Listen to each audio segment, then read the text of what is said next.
Let's go. Welcome, everyone. My name is Deshone. I'm known as Deshone, the Auto Advisor. This is Car Shopping Questions and Answers. We do these streams throughout the week to make sure that you have the information you need to save more money on cars than everyone else is saving. That is the big issue. A lot of people are overpaying for cars. They don't know it, but we know it. And so I spent 14 years in the car business. So now what our mission is to make sure that you have the information you need to not just save a lot of money, but also save a lot of time. You don't need to spend more than 20 to 30 minutes in a car dealership at any time to save thousands and thousands of dollars. We've proven this, and that's what we're going to be going over. So the first thing we want to do, welcome to all those on Facebook, welcome to those on Instagram, welcome on YouTube, and welcome on TikTok.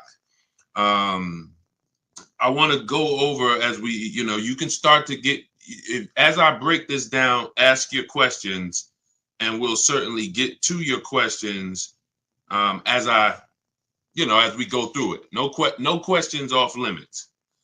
But I want you to know the 7-step process that we've been using for 3 years that I really learned I learned this from being in the car business. I worked for 5 years with Mercedes, 5 years with General Motors. And we developed a system where you can get below market deals, which will save you thousands and you can do it from home. There's only 3. In fact, the dealers want you to be inside the dealerships trying to make a deal. That is, as dealers, we have much more leverage to make a deal when you're there than we do if you're not there. So the first thing you want to unlearn today, right now, is that you don't need to be in a dealership to save thousands of dollars. In fact, the only way you're going to guarantee you save thousands of dollars is to not be in the dealership, and it's to shop from home. That sounds like what everyone would want. But there is a specific way you need to do it, because the companies that own the websites, their goal is to sell your information, make it difficult for you to shop from home, and try to get you to go into the dealerships. That is their goal. What's up, Mildred? What's going on, Lashar Custom? Good to see you, Ellie. Good to see you, Caesar, BT Thoughts. Their goal is to get you in the dealership. So you have to now realize, if you're going to win, like I'm going to be showing you a lot of people over the next hour, people like Bonita, Greg, Danielle, Eddie, Kimberly, Charles, Sean, Pierre. We'll go over a lot of these people, Zafrina, in the next hour. I want everybody who shares, hit the share button, because if you grasp what I'm trying to get across to you right now, everything when it comes to your financial world with cars is going to change. There's 3 prices everyone could pay for any car. You could pay below market value, you can pay market value, you can pay above market value. Now, below market value, thank you for lighting up the likes on TikTok. Every time y'all double tap the screen, y'all run those likes up, and we appreciate you. I can't do this without you. So thank you to all of those who share. Shout out to the sharers. Below market value is where you save $5,000 to $8,000 to $10,000 on cars. $5,000 to $8,000 to $10,000. Market value, you might save $3,000 to $5,000, depends on the car. And above market value, you pay list price or above. So if we let's let the first 2 groups go into the dealership, spend their time into the dealership. We have a 7 steps process that you can do this 90% from home. The first thing we need to do is we need to know in this 7 steps, are we going to buy or lease? That's the first thing we need to know. That's the first thing we need to know. Everyone who's heard you should never lease a car, type a 1 in the chat. Type a 1 in the chat. Let's take a poll.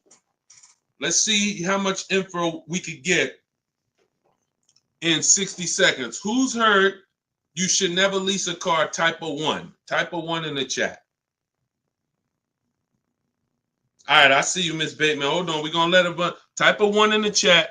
Come on, everybody. Let's get up. Listen, shake everything off. You're not going to save $5, $10, $20,000 on cars being lazy and like sitting back. You're playing, you have to lock in. We have a saying here. Lock in. Let's get to it. We're talking serious business here. We're talking. I didn't gather you here on a live to talk with you about hundreds of dollars. We're not here to talk about hundreds. I'm not interested in hundreds of dollars.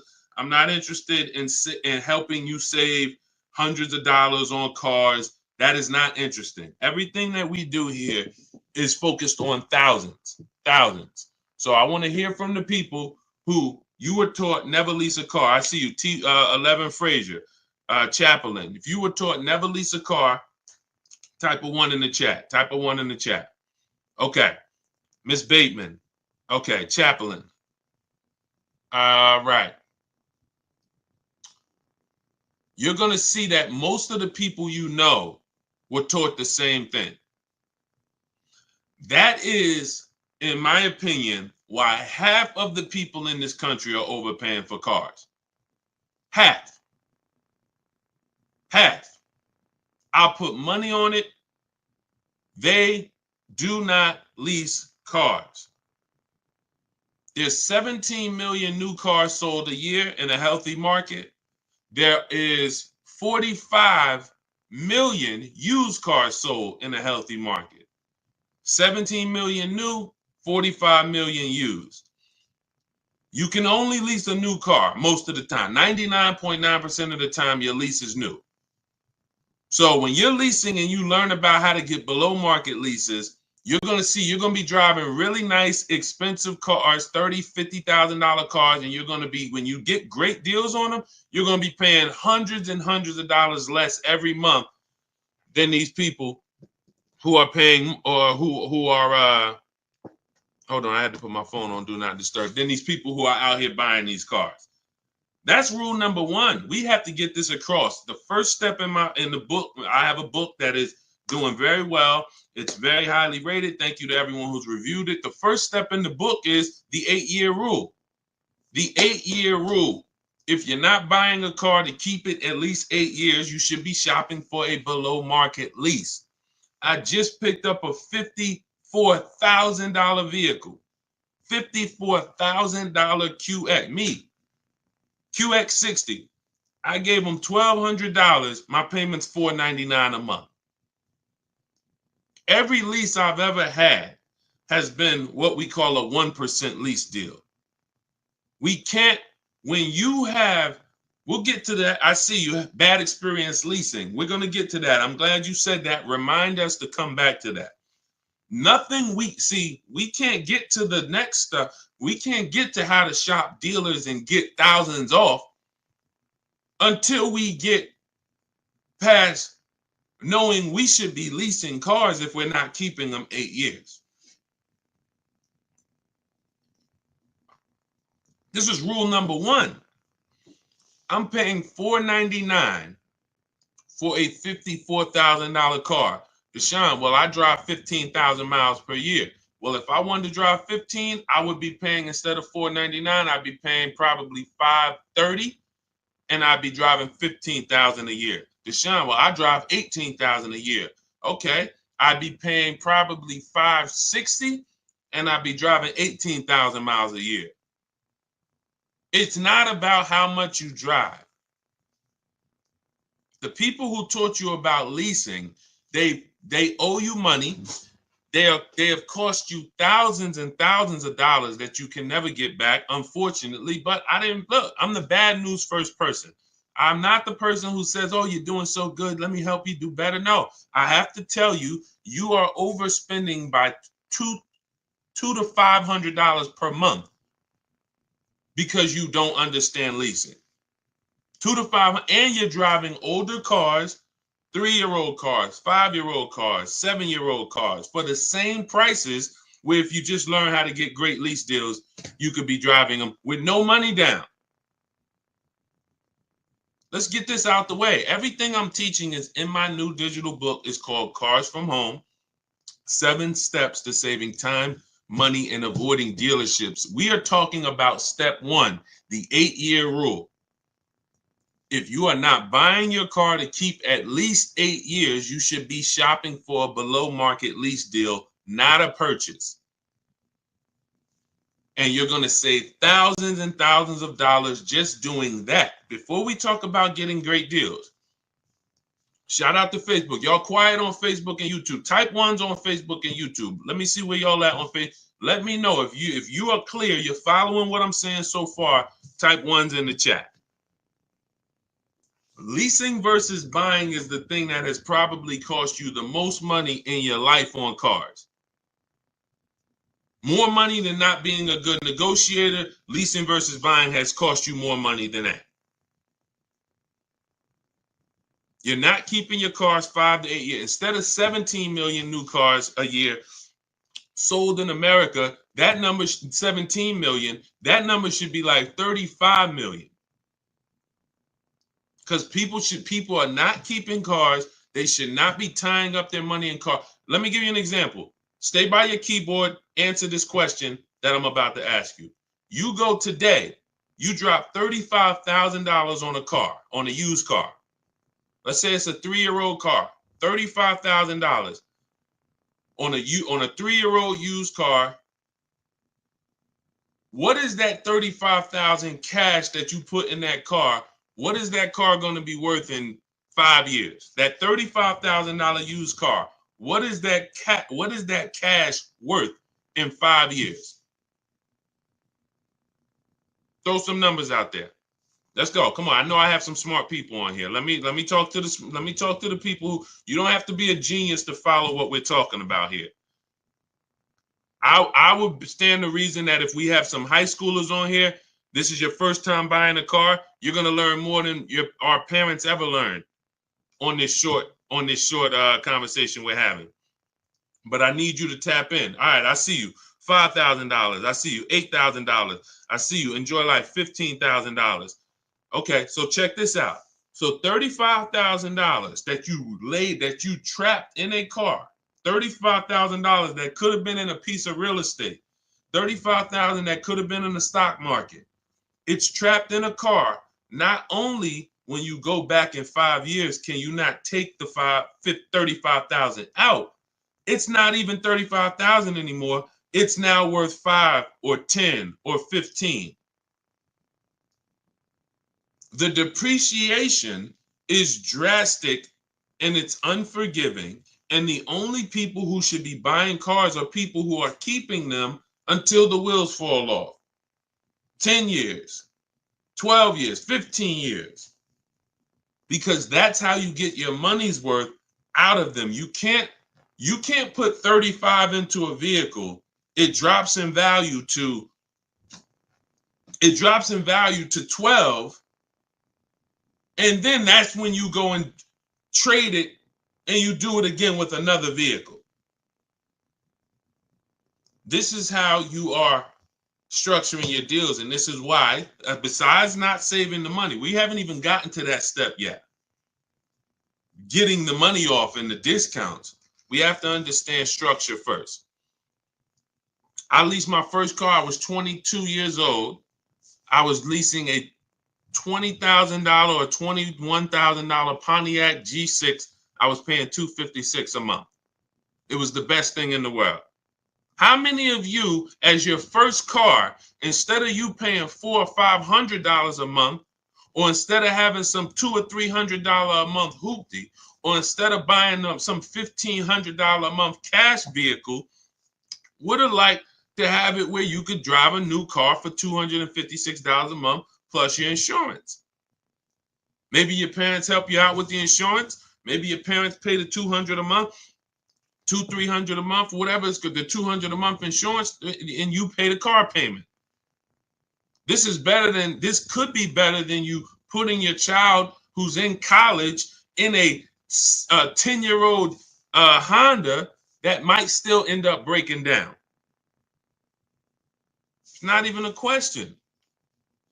It's not even a question. Look at India. India got the Hyundai Elantra Limited for $365 a month. Look, the Hyundai Elantra Limited with the leather, 36 months, 12K, $365 a month, no money down. Look, this is what we do. She ain't going to a dealership to get that done. She gets it done from home, making dealers bid, but she's not getting $365 a month unless she has a phenomenal way to get below market leases. $365 a month, no money down. It's people, it's some of you are paying $500 a month for your car payment. If we be honest, if I ask, what is throw out some numbers. Matter of fact, I'm not even gonna do it. I'm not even gonna do it. I don't want to embarrass anyone. I know I know. I'm in the industry. I've been in the car business since 2016, since 2006. I know what the data says. I know what the data says. I know what the average car payment is. These things are happening because you were never taught deal structuring. You were taught by a bunch of people who never understood leasing that, hey, don't tie up that car, you're renting it. You want to buy that depreciating asset that's going to be worth half of what you're buying it for in 3 years. It's going to be worth 70, it's going to be worth 25% of what you're buying it for in 6 years. And then after that, it's going to be worth probably about 10%, 15% of what you bought it for, but then it just stays there. It'll never go below 10, 15%. It'll stay worth $5,000 forever. It could be 12 years old. It's going to still be worth, $3,000. That's the whole point. That's when you beat depreciation. That's when you buy your cars. That's your goal. You buy your cars. You don't lease your cars if that's your goal. But you should not, if you're not ready for maintenance and long-term care and investing in your vehicle and paying and keeping it a long time, then you're spending thousands of dollars buying these vehicles. You should not be buying them. Okay, so all of this is laid out in my new digital book. It's called Cars from Home. We're going to get to some questions. We know we got a lot of questions. I see you all. We're going to get, Dolan's going to start pulling your questions in about 2 minutes. So you can type your questions now. Hang on, Dolan, not quite yet. Everything we're talking about, that's step 1 in the Cars from Home 7-step process. So step 1 is the 8-year rule. And if you're not buying your car to keep it 8 years, you should be shopping for a below market lease. If you're keeping it at least 8 years or more, you should shop for a purchase. My new digital book spells out our entire system. It's the ultimate blueprint to do it yourself. Car buying, leasing, new cars, used cars from home. Hence why the name is called Cars from Home. So you can get a copy of it. It's normally $97. You can get a copy as part of my welcome offer to you. You can get it for 75% off, but it's only for 30 minutes. So you can get to my TikTok bio. As long as the timer hasn't hit 0, click the button in my TikTok bio. There's a link there in my Instagram bio, the YouTube comments, or the Facebook comments. And as long as you get there before the 30 minutes, you get a copy of Cars from Home. 7 steps to saving time, money, and avoiding dealerships for $24 instead of the $97. Now, as soon as you pay, make sure you screenshot the thank you page. There's a it says screenshot this page because some of you type your email incorrectly, and then we can't email your book because you typed the email wrong. So you'll have my support team's email. They're there Monday through Friday. Reach out to them, get your book, but try to type your email in correctly. We deliver a lot of books. The system works. And you'll also, on that same page, have the link to open the book. So you might want to save it right there to your phone or to your computer. So you'll get it, 2 ways. Okay, so go grab your copy before the 30 minutes is up. You get it for $24 instead of the normal $97. Now, $97 is still worth every penny. This will be the most valuable book, one of the most valuable books financially you've ever owned. That is my guarantee. And you can read the reviews online. Okay, let's go, Dolan. Bring in the first couple questions. You guys can start typing. Start typing your questions if you have them, and we'll start getting to as many as we can. When the lease was up, took the car in. They said I wasn't qualified to purchase the vehicle, yet they sold me another used car. Later was sued for damages for a car I never had. There's a couple things here that look pretty bad. Let's start from the beginning. When the lease was up, took the car in, they said I wasn't qualified to purchase the vehicle. So if you had some credit challenges, you may have not been qualified to buy that vehicle with a traditional bank. But they maybe they tried to put you in a car that you didn't want, that they could get you approved on. And so what happens is, you didn't want the car, but that's the only car they can get you the loan on. And so that ends up being a bad experience for everyone, because you're now taking a car, you didn't see the market, you didn't see your options, and now you have a bad loan. You don't have a chance to shop the market. Part of why you're overspending, and this is the case for many people, you're not shopping the market. You're not seeing 5 to 7 offers for your loans. You're not seeing 5 to 7 offers before you buy a car. You're not seeing 5 to 7 offers before you trade your car. That's most of the problem. You're not shopping the market. This is all things that can be done from home. That's what we teach, but it's simple to do. You just have to unlearn that old process of what you were taught.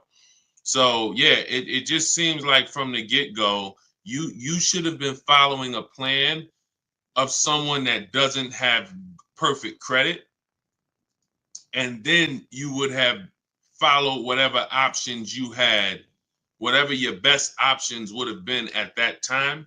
That would have been the plan for you. But it should be things that a person with 720, a person with 700, a 700 score can qualify for most leases. A person with a 600 score can't. So the person with a 600 score should not have the same plan as the person with the 700 score. That's why in my digital book, there are paths for people who have the 600 score, for people who have the 800 score, for people who want to pay cash. Everyone's plan is not the same. But yeah, that was the first thing. You should have been moving on a path at this particular point. It's saying, I don't know if you had a chance to recover your credit, but if you need a car, you would still be shopping for a path of a person who doesn't have good credit. There are options for you. The goal is to not, overpay for your loan, your car and your loan. When you have bad credit, you're going to pay a high interest rate, but that should be the only thing you pay for. You can still get a great price on the car. You should get a below market price on the car, but a high interest rate. And that's not what happens. Most of the time, you go and you pay a high interest rate, and then the same car you could have gotten for $18,000, you pay $20,000 for it. So you give the dealer $20,000 and a high interest rate. You should have found that car for $18,000 and then just paid the high interest rate. You got to separate your loan from the car purchase. So these are things that we teach in a step-by-step manner. But, there's a lot there. You need a plan. Stop winging it. Stop winging a 5-figure transaction. Go ahead, Dolan.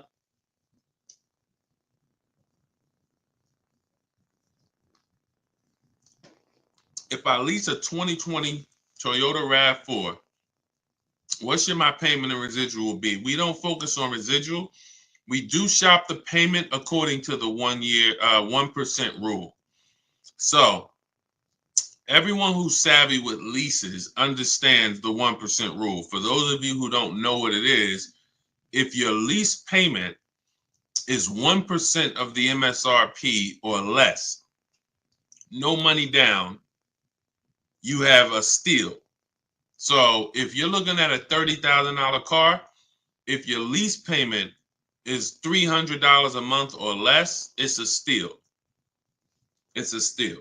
There's incredible value When you add up all of those payments, the amount you paid to drive that vehicle is going to be incredibly low. Incredible deal. That's the 1% rule. Now, we estimate a good deal to be 1.25.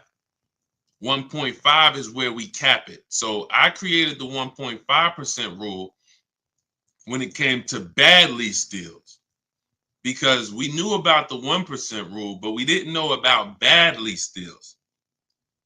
And I just saw, especially during the pandemic, but almost any time, people driving around with leases and they've overpaid for them.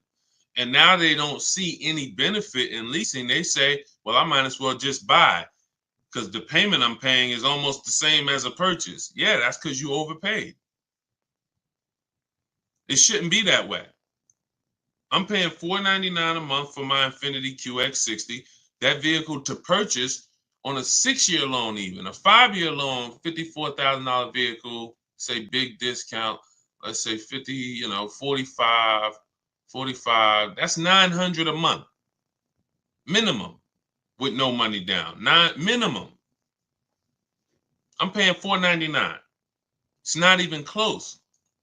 So yeah, when you're not getting below market lease deals, you can't. Yeah, you drive. Now if I took that same price and I put the 1.5% rule in, where you take the MSRP, you take the total MSRP. Whenever you look at a vehicle that you're thinking about leasing, you want to take the total MSRP. Let's say it's $40,000, and then we know what the 1% rule would be: $400 a month. So 1% rule would be $400 a month.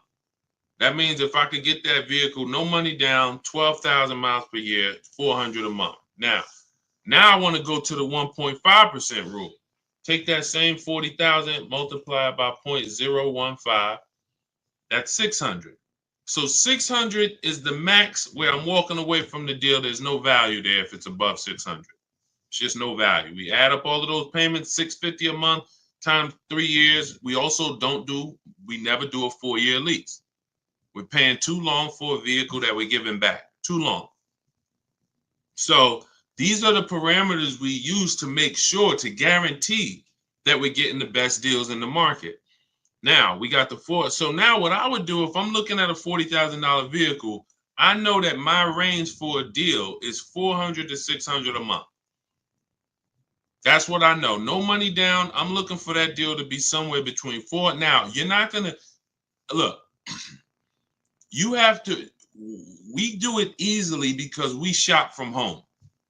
You got to get 5 offers to know what the bottom of the market is.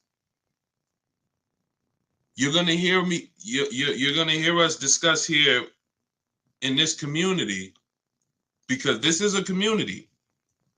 We've got thousands of people who've used the Cars from Home system for the last 3 years since we came to TikTok. This is a community, but there are people who take it more serious than others. And the people who take it more serious than others, they get way better deals. See, you can't get, let's look at Zafrina. Zafrina got a 0.88% lease. This is one of the best lease deals I've ever seen. Look, it's a $66,000 truck, $65,950. So $66,000 truck, she's paying $579 a month. So if she went in and her goal was to pay 1%, if she would have went in and said what Deshone said, because I never did, that my goal should be 1%. No. Then she would have went in, she would have left out paying $659 a month, $660 a month would have been her payment at that's 1%. She got almost $100 less than that, because you have to shop the market. Maybe the best deal is 1%. Maybe it's 1.2. Maybe it's 1.4. But the only way for you to know the best deal in the market is you have to see other higher offers. When you're sitting here, and this is the peace of mind you're going to have using the Cars from Home system.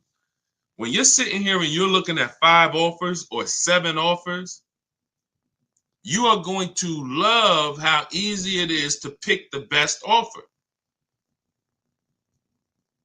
It's beautiful. All you're doing is looking at those 5 to 7 offers. When we're looking at used cars, we're looking at used cars and, narrowing it down to our top 5. And we're looking at the price range from the low side of the market to the high side of the market. And we pick the best one. When we're looking at new cars, we're getting 5 to 7 offers from home using a computer, talking to these dealers through their website. Never got to talk to them, just sending them what we want and communicating with them by email. You need a separate email to do this because you don't want dealers mixing with your personal email, and you're getting 5 offers, maybe 7. And next thing you know, you're like Sean and you're like Zafrina and you got a 0.88% lease. Or Sean got 20,000. Kimberly got $20,000 off of her Maserati that she was bought. Look, this was one of her offers. You can't see this on TikTok, but if you're on Instagram, on Facebook, or on YouTube, you can see this. This was one of Kimberly's offers. People out here struggling in dealerships. Please help us, please. Struggling. Look at what she's doing from home. $86,000 Maserati. Total savings, $20,700. Saving more money from home than somebody could ever negotiate. This is how you get the best deals. It happens from home. So everything that we're teaching, everything we're talking about is in my new digital book. It's called Cars from Home. 7 Steps to Saving Time, Money, and Avoiding Dealerships. It's already 5-star rated. You can Google it. Thank you to everybody who has taken the time to review the book, to rate it on Goodreads. It does mean a lot. And the book's normally $97. It's a digital book, so you can have it in your inbox immediately. But as part of my welcome offer, you can get your copy for 75% off, which is $24. But it's only for 30 minutes. So if you get to my TikTok bio, my Instagram bio, the YouTube comments, we have or the Facebook comments, you can get your copy for $24. Now, also what you'll see there is for those of you who prefer a done with you type learning, you would rather work together with me. There's an option in there for you guys to look into that. Depends on, now, everyone's not going to qualify for that. In my book, that's the blueprint for everybody. Bad credit, high mileage drivers. Ask questions because we haven't, Dolan, I know you got more questions, so we'll get to them. But hold on, keep that there. But I want you to know the blueprint for bad credit is different, than the blueprint for high mileage drivers. If you drive 18, 20,000 miles per year or more, there's specific things you cannot do. You're losing way more money. Way more money. Thank you, Sailor Moon fan. Great cartoon, by the way. Great name. You're losing way more money than the average person is losing. All of the losses I just talked about, you high mileage drivers, you are losing thousands more than the normal people because you're depreciating the car way faster than everyone else is. So there's specific strategies on how you want to approach your car purchase in there. Negative equity. Some of you bought cars in the last 3-4 years that you need to replace or you're trying to replace, and you have, $3,000, $5,000, $10,000 in negative equity. That's a specific strategy. Some people don't have to deal with that baggage. So this is why the book, the blueprint, is everything you need to get below market deals. But for those of you who would like to shop with me and look at coaching, you see me share a lot of the people who work with me in our Facebook group. We have over 1,500 people in our Facebook group in the last 3 years. You can get that information by clicking the same link in my TikTok bio, Instagram bio, the YouTube comments, or the Facebook comments. But you're going to click the link that says shop with me, Deshone. So other than that, let's bring in, but that wraps up your question. We don't focus on residuals. We focus on shopping by the percentage when we're shopping for a lease. Specifically, we are focused on shopping by the percentage. When we review our offers, we're reviewing them by the percentage in comparison to the 1% rule. Okay, great question. Go ahead, Dolan. Shout out to the sharers. Shout out to everybody who's hitting the like button. We appreciate you. Let me take some time and shout out the sharers on TikTok is the only platform that shows me the sharers. Thank you, Denisha Gills. Appreciate you sharing. Elizabeth Lewis, thank you for sharing. Appreciate you, Baby Skate. Thanks for sharing. Silas Richardo, thanks for sharing. CJ, thank you for sharing. Cookie Monster, thank you. Thank you for sharing. Appreciate you. Thank you, thank you, thank you so much. Okay, thanks for sharing the broadcast. If anybody else shared, I appreciate it. But TikTok, that's the only they're the only ones that show me the names of the people who shared. Okay, what Wilfredo, still reading the book, by the way. Awesome. We'll pull, if he had a question, let's pull that in as well. All right, Jaleesa speaks. Is there any car brand that you would deem to be most liable and or the best long-term investment for transportation? Well, there's several that have a history of long-term reliability. Honda and Toyota, they have led the quality, two things, quality and low cost of ownership.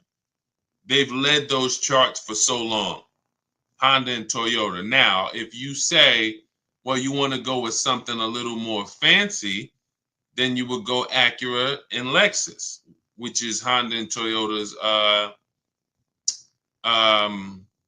luxury brands. Now, at the same time, if you're open to other vehicles that have a long warranty, Kia and Hyundai have the longest warranty in the industry, and they're making some incredible vehicles lately. They're really, really penetrating the market. I mean, Hyundai and Kia they've become, probably from sales wise, Mazda, the growth of those three brands has been incredible, and it's because I think they put a lot of quality into. They try to put a lot of quality into the vehicles. Their styling is great. They're leading when it comes to how they style and design their vehicles. But but we would not make a decision. This is part in our 7-step process, in the Cars from Home 7-step process. We have a step 4 is something we call shopping, not buying. And we do a quality assessment on these vehicles because any vehicle could have bad DNA. Bad DNA means it's going to have problems because that's the way it was made. And it has a high likelihood of having problems because that's the way it was made. You know, if the 2022, and this is year specific, who's heard never buy a vehicle the first year they make it? Who's heard that? This is a saying that, you know, it was wisdom from back in the day. Who's heard that? Never buy a vehicle the first year that it comes out. Who's heard that? Okay, so this is a common thing.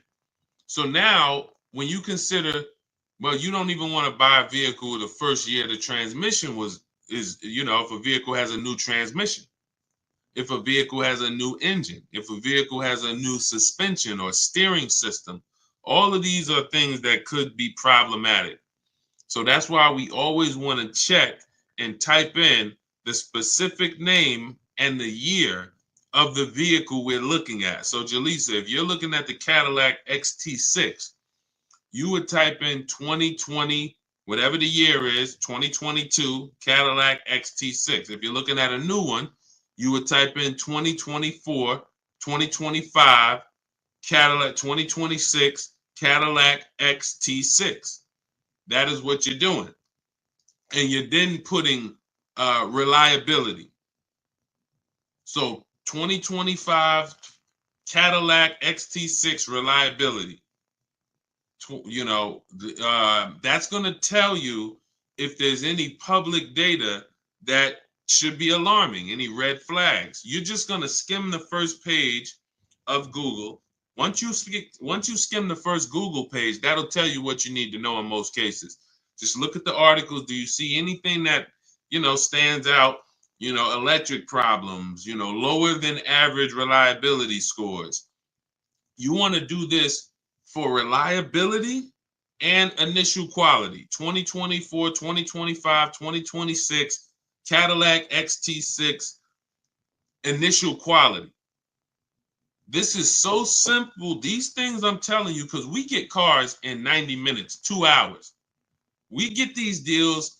Listen, everyone's not taking a long time. When they're using, look at Ansley's deal. He said, I started the process Saturday, accepted a deal Monday. If you're car shopping and you like, I need a car in 3 days or in a week, that's what we do here. We're the best in the world because we are masters of comparison shopping. Masters of comparison shopping in a very short period of time. But these are 5-minute things we do to check to make sure we don't go out and get a great deal on the car, great price on the car, and then the car is in the shop every 4 months. Every 4 months, the dealer has to send a flatbed, or the roadside assistance has to send a flatbed to pick up the car. So when we look at, long-term Honda, Toyota, but if you're open to other brands, there's several brands that have, really tried to enter the long-term race of making great vehicles, putting a 10-year warranty on their vehicles, which is unheard of. That's Hyundai and Toyota. Hyundai and Kia. And then, but each vehicle you would check in specifically, independent of everything else, you're checking each vehicle to see what the write-ups are on that vehicle, not just the brand. All right, go ahead, Dolan.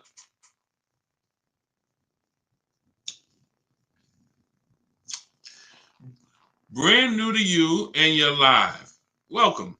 What's a basic credit score needed to start with a lease? Usually, I would say above 660. You can, but it's not just score. If it's profile. So let's say you are 660. One of the strongest things that you can have on your profile is on-time car payments. When people see on-time car payments, banks feel much more comfortable. If you were just paying $400 a month for 2 years on time, they feel much more comfortable giving you a $400 a month lease payment. Now, another thing, you're not wait, let me go here first. So if you have a strong profile, which is one of the heftiest things is a on-time car payments for the last 2 years, or high income, predictable income, high salary, high income. So you got a 640 score, but you make 120,000. That's part of your profile. But I like to see people get out of that manipulation zone. That manipulation zone is anywhere from 660 to probably about 650 to 680. Once you see that manipulation, they might tell you didn't get approved tier 1. That's why you got to have backup offers. So if somebody tells you didn't get approved tier 1, they might say, oh, the payment goes up $100, but it's not supposed to go up $100. Maybe it's not even supposed to go up. They're just taking a shot at you because they know you don't know better, but you got a second offer. Hey, well, look, I got to check with the second offer. Can you call and see? And we do all of this from home. I even have a script in my book for what to say when they tell you you're not approved tier 1. Now, I don't have many scripts. Most of the scripts we use, if not all of them, are for talking to managers. We're not speaking to car salespeople. So we are using scripts. The only time we're speaking with car salespeople is if we're setting up a test drive. And once we set up that test drive, that's it. Obviously, when we come in to pick up the car, a car salesman is going to help us. But all of our everything is done from home. Nothing is done with salespeople. And really, there's no talking. So if you're somebody who you don't like talking, you don't want to try to remember what to say, then the Cars from Home system, you're just like the people who've come before you. Teddy, none of these people like talking to dealers, going to dealers. Look, Jen, Rosalie, You know, I think we get a balance of men and women. Tasha, Pierre, Ansley, you know, and you see that you could see their deals. You know, some of you could see their deals. So the point is, you know, all of this is in the blueprint that I wrote. It's called Cars from Home. It's my new digital book, Cars from Home: 7 Steps to Saving Time, Money, and Avoiding Dealerships. We spent a lot of the first 20 minutes talking about the first step in our process, which is leasing versus buying. If you missed that, you could go watch the replay on some of these other platforms. You cannot get great deals if you don't understand. Stop buying cars if you're not keeping them 8 years. You are losing thousands and thousands of dollars. There's no way. We went on it. You know, we'll go deep on it on another stream, but you can watch the replay. There's no way for you to get a great deal. That's probably why some people are asking about, wanting to make sure that they have the credit to lease, because that's what we spent the first 20 minutes really hammering, is that, in my opinion, I think 30% of the population is buying when they should be leasing, just because they don't understand it. They don't understand how to structure their lease, pick the correct mileage, and they don't understand how to shop for leases to make sure they don't get they're not overpaying for a lease. So, but yeah, everything is laid out in my book, step by step. You're going to know exactly how to get below market lease deals, below market new cars, below market pre-owned cars. These are different strategies. Bad credits in there. You don't have to worry. You have an exact path for if you have bad credit, high mileage, negative equity. And normally the book's $97, but as part of my welcome offer, you can get yours for the next 30 minutes for $24, 75% off. That's my welcome offer for 30 minutes. So go grab yours. In my TikTok bio, there's a link. My Instagram bio, there's a link. The YouTube comments or the Facebook comments, get there before 30 minutes. You got your copy for $24.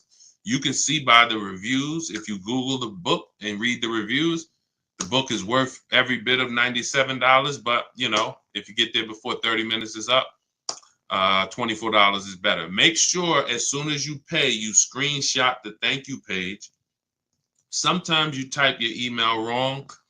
We're going to email you a copy, but we have a great email system, but sometimes the email is wrong. Make sure you check your spam for the book. Sometimes if you don't see that book in 5 minutes, check the spam or the junk folders. But then you'll also have my support team. As soon as you buy the book, screenshot that page that has my support team's email. Monday through Friday, reach out to them, and they'll make sure you get your book. You also, lastly, as soon as you pay, there's a link for you to open your book right on the page there. It'll say, click this link to open your book, and you can save it right to your phone or to your computer. Okay, for those of you who want to look at shopping and seeing if you qualify to shop together with me, we have a program where you can just go to those same links and you can hit Shop with Deshone, see if you qualify, and watch that short video, and then we'll let you know if we can work together in a different learning format. We always like to say, we're going to make sure the information is available for you, but everyone learns differently. Some people, you're a do-it-yourself person. Some people, you're a do-it-done-with-you person. You like to do things with community. That's why we have over 2,000 people with you that have come before you. We have over 1,500 people in our private Facebook group. We have dozens of people on our private Zoom calls. That might be better learning style for you to learn the Cars from Home system. It doesn't matter. You might be able to just sit and watch the lives and just watch our live stream, put it together, piece it together, and you're getting below market deals that way. It doesn't matter. We just want to make sure that you have what you need to get below market deals. All right. Go ahead, Dolan. Let's go. If asked, would you go with someone to purchase a vehicle? So we actually we're testing a new program. It's not even a test. We've tested it already twice in the last 3 years. We have to make sure. We had to make sure before we launched this done for you solution that we had the team and the staff. So that program is not a program that we can let everyone into, and it's not a program. It's sometimes we're going to have to close it because we can only take a few people at a time. But if you go to those links, you'll also see a button that says shop for me. You can also visit the same links in my YouTube comments, Facebook comments, the TikTok bio, or the Instagram bio. You'll see a button that says shop for me, and that you can book a call. You book a call with the team and see if you qualify for the shop for you. So as I said, there's no excuse. There's no excuse for anyone to be overpaying for cars at this particular point. You have tons of free information that I'm going to put out. You can get your questions answered on this stream. You can write all of this stuff down. You can watch 30 live streams, piece it together, and you will get the same deals that you're seeing a lot of people get that I share, and the same deals I'm going to get. Or you could get the blueprint, get your copy of Cars from Home, 7 Steps to Saving Time, Money, and Avoiding Dealerships, and you have the written blueprint step by step for all types of car deals, leases, purchases, new cars, everything. Or we could do it for you, or we could do it with you. There's no excuse for you to be out here having anxiety concerning car buying anymore and overpaying and having buyer's remorse. Okay, go ahead, Dolan. Do you have to have a long credit line to lease a car? No, again, like I said, you want to try to be between you want a minimum, you want to try to be between 650 and 680. That's going to help you qualify for most mainstream lease programs. But the stronger your profile, if you have a car payment that you've paid on time for 2 years, or you have a home mortgage, that's going to in the 650 to 680 range. That's going to really help you to stay out of the manipulation zone. Anything above 680 though, you're usually getting tier 1 no problem on most leases. So yeah, great question. Go ahead, Dolan. Thank you for running the lights up. Every time y'all tap the screen on TikTok, you'll see those lights continue to go up. And TikTok tells more people about the show, brings more people to the stream. We help more people save money.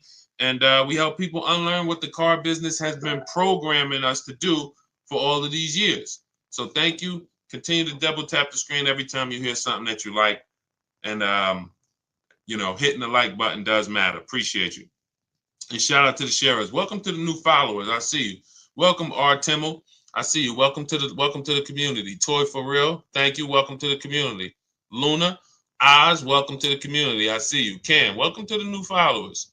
Shout out to the people who just followed the movement. All we care about here is making sure that you pay less than everyone else for cars. Hi from Mississippi. Good to see you. Shout out to hi from New Jersey. Great to see you. Hello, Mississippi. All right. Is the last week of the year a good time to get a good deal on a car? It's a good no. And let me tell you this. Yes and no, but I'm going to say most. Here's the thing. Car dealerships, we have made a fortune with marketing. It's one of the best marketed businesses in the world is a car dealership. It's regional marketing, it's nationwide marketing, on the radio, billboards, television, social media. It's so good. And it makes people think, come in at the end of the month, come in during the holidays, you're going to somehow get a better deal. The problem with that logic is this. The deals that you see, look, when I share deals like India's deal, $365 a month on her limited. When I share Milligan got a $27,000 discount on her vehicle. $27,000 discount. These are not deals. These are deals. Now, listen close to what I'm about to say. This is very important. These are deals that the dealers only accepted because at that particular moment, they were a little desperate. At that particular, look at Milligan's deal. I'm zooming in on it. $79,000 vehicle, Her adjusted price is $51,359. If you can see it up on YouTube, Facebook, or Instagram, you can see it. 27. This was a deal where at that particular time, the dealer was a little desperate. It's the same thing with everybody else. Same thing with Ansley's second car that he got his BMW. Jen, everybody that I see, we're positioned. So what is the you could take that down, Dolan, that question. I'm still taking care of this one. So when it comes to the end of the month and the end of the year, you're not getting there's no desperation. When there's 200 people, let me put it like this. Dealers know exactly how many appointments we have before the weekend ends. We go into Friday. How many appointments do we have for, if it's a holiday Monday, like a President's Day or a Labor Day or Memorial Day? We know 400 appointments. Why? Where's the desperation there? We only have a certain amount of cars. So where there's no desperation when we only have a certain amount of cars, and that's what we're doing. We have this many people. There's no desperation. That's why you're not getting a better deal when you have somebody right behind you who could pay more money for that car if you don't accept the price. Hey, listen, Mr. Jones, sorry if you don't want the car at this price, but look, you see we got a showroom full of people. It's a big sale. We got people walking out. There's nobody to help them. Listen, if you don't want the car, no problem. You can think about it. They're rushing. There's no desperation. The car business has done a great job of doing that on Saturdays, holidays, end of the year. They're going to pack the showrooms. They're going to sell their cars. There's no desperation there. All right. So no, this is all about what you want to do is position yourself. Let us show you how to position yourself in the market, get the questions answered that you need answered. Make sure that whether you're buying a new car, used car, or a lease, you are positioned and you know the market. You've seen the 5 to 7 options so that you know you are paying less than everyone else. You're guaranteeing it. You're not hoping. You're guaranteeing it. There's a very big difference between using the Cars from Home system to shop the market so that you can guarantee savings, guarantee the biggest discount, than going in and negotiating with one dealer or two dealers. We're going to show you how to negotiate online with 25 dealers without ever talking to them. We're going to show you how to look at used cars like we're shopping on Amazon and narrow it down. And then verify if there's any fake sellers or bogus sellers that are charging, fake fees that they shouldn't be charging. We do all of this from home. Your power is home.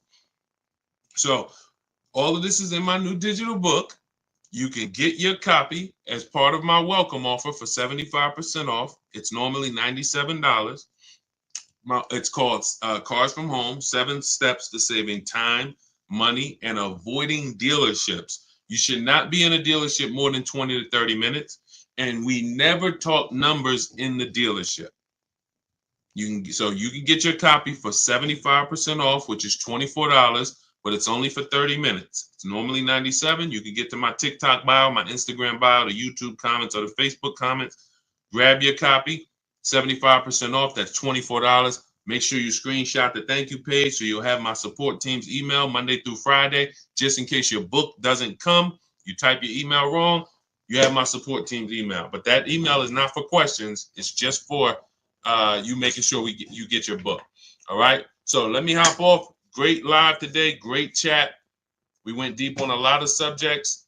I look forward to seeing all of you inside. If you're working with us, I look forward to seeing you on the next stream. And God bless you. Keep up the great work. And let's keep unlearning and relearning so we can keep this money in our bank account. Keep these thousands in our bank account and out of these cars. All right. God bless y'all.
All right, I'm excited today because I am fresh off buying a couple cars myself. I've been teaching for years how people can just, if they learn, get incredible car deals from home without spending hours in car dealerships. Just got my father a vehicle, um, Hyundai Palisade he picked up last night. I got an Infiniti QX60 2 weeks ago, $8,000 off the price of the vehicle.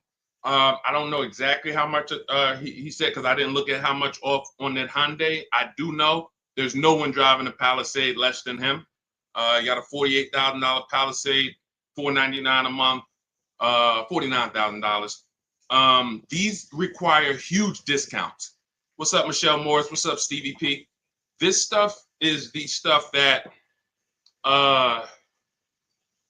I mean, we literally, even as my dad was picking up the vehicle, he was just like, man, you really do this stuff. And I'm like, and I've gotten cars for him for years, you know what I'm saying? I've gotten cars for him for many years. But to see that many of you, here's your problem. You're totally impatient. I want to help you through that. That's why every time you see me, you see unlearn, relearn. But what I find is that you guys, unfortunately, you've been programmed. And I can't say it nicer than that. I need to let you know, as a former car salesman for I've been in the car business since I was 22, 2006. I've worked for the biggest brand in the world in Mercedes and the top 3 dealerships in the nation at Ray Catena and Edison. Yankee Stadium, 2011, where $300,000 was what most people were making who had been there. So I came at 28 into the top of the top. I'm telling you as an insider that you can do this. You can do everything that I teach. You can do everything the people that have learned from us teach. You see, I'm going to be sharing dozens and dozens of people beside myself, but because I just got a couple cars, obviously I'm going to come on and talk about the money we just saved right here. Both deals that I just made were made right here. Where you see me at, where I do these streams from, if I showed you my emails, you would see, wow, Deshone, all the work was done right here. That's how I want you moving. That's why our entire system is called Cars from Home. It's a mindset. It's not just a process, it's a mindset. I saw people in those dealerships as I was picking up these cars and they were miserable in there, sweating and some of them outside smoking cigarettes, stressed. This is like, you're literally giving a company 5 figures, $10,000 to $100,000, and you're outside like this. So what we're going to talk about over the next hour is the Cars from Home system, how it's been. This is proven. What we got to get you to is to where you believe in yourself. See, I don't have a problem when people don't believe in me because there's so much about me out there. It's proven. Somebody can say, hey, go here. Do you realize Deshone, the auto advisor, is the only person that you can find, if you look, hundreds of people who use his stuff and actually save money from home. So it's not that I'm not trustworthy. It's not that when you see people who we share in our streams, Tope and Bonita and Greg and Danielle and all these people sharing their car deals, it's not that you don't believe that these are real car deals. It's not like you're saying, hey, did he make those up? It's not that. We got to get you to believe that you can do this. And that's what we want to talk about, is how simple this is. We obviously will answer questions, so you guys can start typing your questions. We'll get to as many as we possibly can. But I want you guys to know that this is something where you can leave your strategies at the door. Everything we'll be teaching today is out of my new digital book. It's called Cars from Home, 7 Steps to Saving Time, Money, and Avoiding Dealerships. It's the entire blueprint. So it's the step-by-step blueprint to get the results that I get, that the hundreds of people that you have seen get, and for you to have anxiety-free, buyer's remorse-free car deals that save you thousands and thousands of dollars. So if that's something that you are interested in, hit the like button so I know who I'm talking to. Hit the like button, keep tapping the screen. On TikTok, if that's something that you're interested in, let me know I'm talking to the right people. Let me know I'm talking to the right people. Raquel, what's up, Sally, Tawana, Gummy Bears? Let me know I'm talking to the right people. Okay, double tap the screen. All right, am I talking to the right people? Am I talking to people who care about their money, who like Deshone? Give me the strategies. Don't hold back. Let's do this. I care about my money. I see it. All right, y'all keep running those likes up. Okay. While we're on the stream, you guys can get your copy of Cars from Home, 75% off. It's normally $97. That blueprint that I'm going to be talking about, it's in my TikTok bio. It's in my Instagram bio. We put a link in the comments on YouTube and a link in the comment on Facebook. That's going to get you 75% off. So you won't pay the $97. You get there before the 30 minutes is up because it's only for 30 minutes. You get it for $24. It'll be in your inbox by the time we finish the show. And you can also now screenshot that thank you page. And you'll see as soon as you pay, there's a link at the bottom of that page to open the book. So you can save it there, save it to your computer, but I also email you a copy. Okay, Dolan, let's get the first question in. Guys, you can keep typing your questions as we go through the show. Love the book. Thank you, JC. I was wondering, can you use the same strategy you teach also when trying to get a below market lease on an exclusive car that will need to be ordered to get all the options I want? If I'm ordering an exclusive car, right now we're using this, we're shopping for a customer with a Range Rover autobiography. Doesn't matter.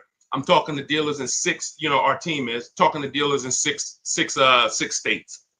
Exclusive, more reason to actually use competitive shopping because the numbers are larger. When you see the premiums that some of these dealers are charging for exclusive cars, 100,000, 50,000 over list price, the potential for you to save or overpay is greater. So absolutely, competitive shopping is something you should do with any vehicle from whether it's a Hyundai Elantra base model or whether it's a $400,000 Lamborghini. Competitive shopping, because each dealer is individually owned and operated and they set their own prices. So the key to saving the money fast from home is making them compete. Okay, definitely. Never want to put ourselves in a position where we're looking at one dealer who has convinced us they have the only car. If I'm ordering a car too, JC, good thing about ordering is everyone can bid. When you get an exclusive car, dealers get something called allocation. That means I only might get 3 Range Rover autobiographies a quarter or a month. I'm sorry. I might only get 3 G-Wagons a month. So some dealers have used that. They don't have allocation, so they can't put an order in. But other than that, we use a strategy called the 25 to 5. For new cars and leases, we connect with 25 dealers online. You know that, JC, because you have the book. You can do that with an order. You do it before you place the order because now you have a bunch of dealers who can bid. When you go do that strategy, not everyone's going to have a car you want, but on an order, pretty much everyone could get a bid in. And I remember we had somebody who was getting a brand new BMW. I think it was an X4M when they first redesigned it. And she used the strategy, and every dealer wanted list price or over list, and the best offer she got was $3,000 off. So there are dealers who want the unit, but you got to be patient. You got to be positioned. Okay. And what we do is help you get, be positioned. Okay. Great question. Go ahead, Dolan. Keep typing your questions. Simply Trick. What's up? Shout out to the people on TikTok. Matthew Forrest. If you want to talk cars, if you're ready to talk money, then come on in. Get your mind right. We're talking money here. We are talking big money. I'm not here to talk to you guys about hundreds of dollars. I don't care about hundreds of dollars. God bless you. I know there's some people who will sit on the stream to figure out how they're going to save a couple $100. Times are tough for some people. Respect. That's not what we're here to talk about. Every mistake you're making with your car deals, it's costing you thousands of dollars each time. You think when you buy that car and then, it broke down, or you buy that car and you find out you overpaid for it, that's not a $1,000 mistake. That's a $5,000 to $10,000 mistake we're making because we unfortunately have been taught to wing the second most expensive process we'll ever be involved in. Most of us, most expensive process is our home purchase. But all of us, even some of us, you haven't bought a home, you can see cars have been your most expensive purchase in life. And unfortunately, the industry has taught you to wing it. Just, play it by ear and feel. No, we don't do that. That's how you end up making the dealers 5-10 grand, huge commissions. And unfortunately, it's at your detriment. So if you're serious about that not being you, then tap in, tune in, lock in. Would you put a large down payment down on a used car? I would. When we consider down payments, this is a great question. You want to consider what are the rates, and can we actually pay the car off sooner versus use the bank's money if the rates are high. If the rates are high, 5, 6, 7, 8%, 10%, for some of you, this is not a time to borrow the most. The time to borrow the most is when the rates are cheap. If they're giving you 0%, I used to have people, and now listen, this is conflicting information. You'll hear people like, I'm not gonna mention names. God bless them, they have the best intentions. Unfortunately, they're not taking into account real financial advice. You hear people say always pay cash for cars. When I was I'm fortunate that when I worked at the dealerships I worked at, I always worked in blue collar, white collar towns.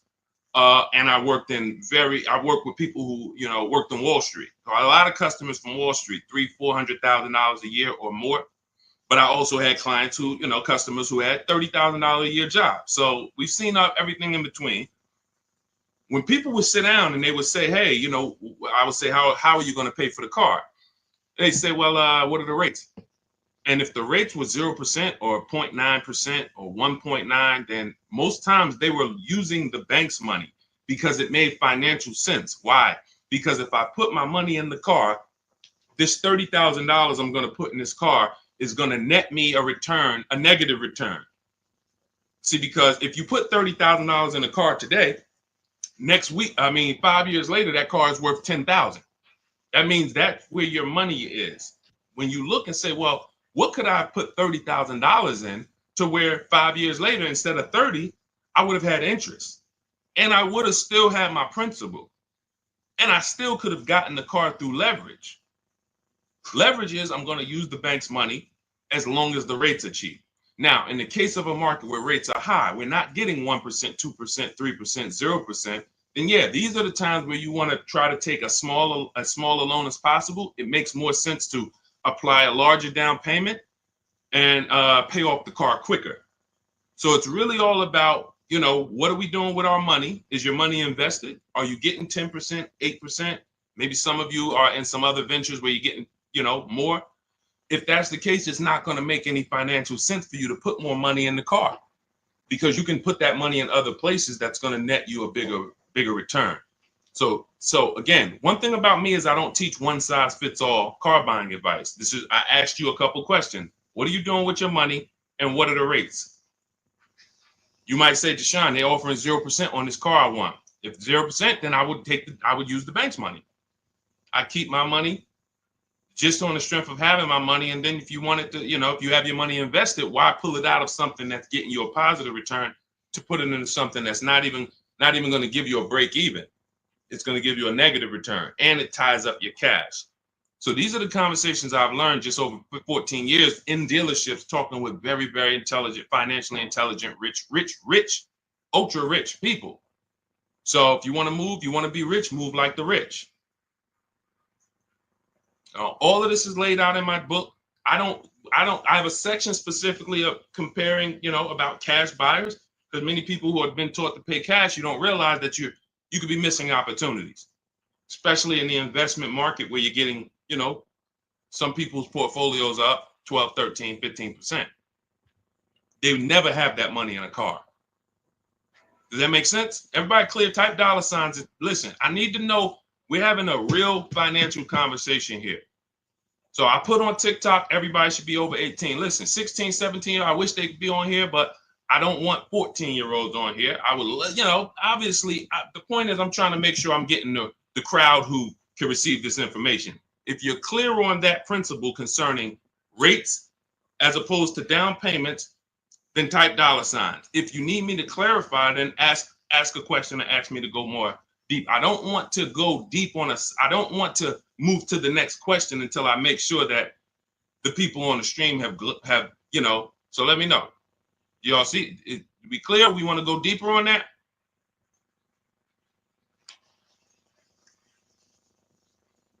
I see you, Ruth.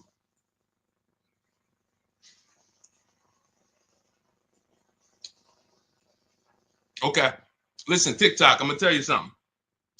The people that's on here, you are not going to get the most out of this casually watching. I just want to be honest with you. It's two people I can't help. Two people I can't help because I think oftentimes, you know, we look and, you know, people who, you know, do these types of shows or people who we might see on streams, it just seems like they promise a solution for everyone. I can help all of you. No, I want to be clear. If you can't use the internet, if you're not comfortable on a computer, if you're not comfortable copying and pasting, this is not for you. Let's be clear there. Second person is you're just too distracted. We're talking about $5,000, $10,000. When you see people on this, you know, that I show you that have saved 5, 10 grand, 12 grand, 20 grand off their cars, you know, we share them. You guys know that. I mean, look, you got people who save 20 grand off a new F-150 Lightning, you know, ridiculous lease payments, $365 a month, sign and drive on this 2024 that India got. When you see this, these people aren't casual listeners. These people said, Deshone, I was following you. I used to tap to the stream, and then I got the book, and then I started, you know what I'm saying? I don't want you to fool yourself. So either lock in, like get to your keyboard, because learning, it's proven. Those who actively learn get results. Those who listen, audio is you're only retaining a very small amount. So what I suggest is, before we move to the next question, those of you who are serious, get to your keyboards. You don't have to do it on lives and stuff. You ain't got to do none of that because that's not active. That's entertainment. God bless them. We all need entertainment. But here, in order for you to look and say, you know what, I was on Deshone's stream. I don't want you on this stream 2 years from now having car buying anxiety, Alex, Annabelle, Chef Land. I don't want people who was following me when I came to TikTok in 2021, when God blew me up, and you saw me 2 years ago, you still have anxiety. You still ain't out here saving the money that we're saving. And we've been pushing this heavily for 3 years. Why? You haven't locked in. You're trying to be casual. So let's lock in. Next question, Dolan. I just wanted to let the people on the stream know, and shout out to the people who are locked in. Let's go. Do you need an extended warranty with a lease? Only when you are going to be outside of the warranty coverage based on how many miles you're going to be driving. So most vehicles have a bumper-to-bumper 3-year, 36,000-mile warranty. Now, when you consider that the average lease is 12,000 miles per year, but there are leases for 15, 20. You know, we teach about high mileage leases here, 25,000. Jen got a high mileage lease on her Honda CRV hybrid. Her best deal out of all the dealers, because we shop 25 dealers, we do it from home. Her best deal on this vehicle is $40,000. It was $512 a month, no money out of pocket. Come pay $512 a month. That's your deal. Now, she bumped it up because our formula when we're shopping for our lease offers is always to shop with 12,000 miles per year. First payment down. I want you to write this down. Everybody who's locked in, write this down. This is how, I mean, unless you have my book. If you have my book, you don't need to write this down because it's in there. But this is how we shop our lease offers. 12,000 miles per year. First month's payment only due at signing. We tell them assume tier 1 credit, and taxes and fees go in the payment. 3 years only. We're open to 39, but we are not open to anything longer than that. Why? We're paying too much money for a vehicle we're giving back, or we're paying too long for a vehicle we're giving back. All of you out there who have a 42-month lease or a 48-month lease, just take your contract, look at the payments, add them all up. You'll see you overpaid, unfortunately. Sorry to break the bad news to you, but someone has to, so that you can stop making these expensive mistakes. So that's the format of how we shop structure-wise. We see all our offers with first month's payment due at signing only. That's why when you see Ansley, for $58,000, $554 a month with first month's payment down. Because if you can get the vehicle to your desired monthly payment budget without any down payment, that's what we do on leases. If we can do a sign and drive and it's in our payment, we'd rather not put any money. It's in our payment budget. We'd rather not put any money down, because the more money you put down on a lease, that money is at risk. There's two ways you can lose your money on a lease. Write this down.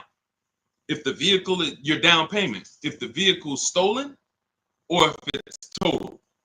If it's stolen and they don't find it, or if it's total. So that's how so now, going back to your question about do we need an extended warranty, once you look at what the bumper-to-bumper warranty is on a vehicle, if it's some vehicles like a Mercedes or Infiniti, it's 4 years bumper-to-bumper, which means, and they'll give you 50,000 miles. So there's a higher bumper-to-bumper threshold there. You just need to know, based on my lease, is there going to be a period of time where I'm driving this vehicle with no bumper-to-bumper warranty? Now, you might have a powertrain warranty, which covers the engine, the transmission, things of that nature.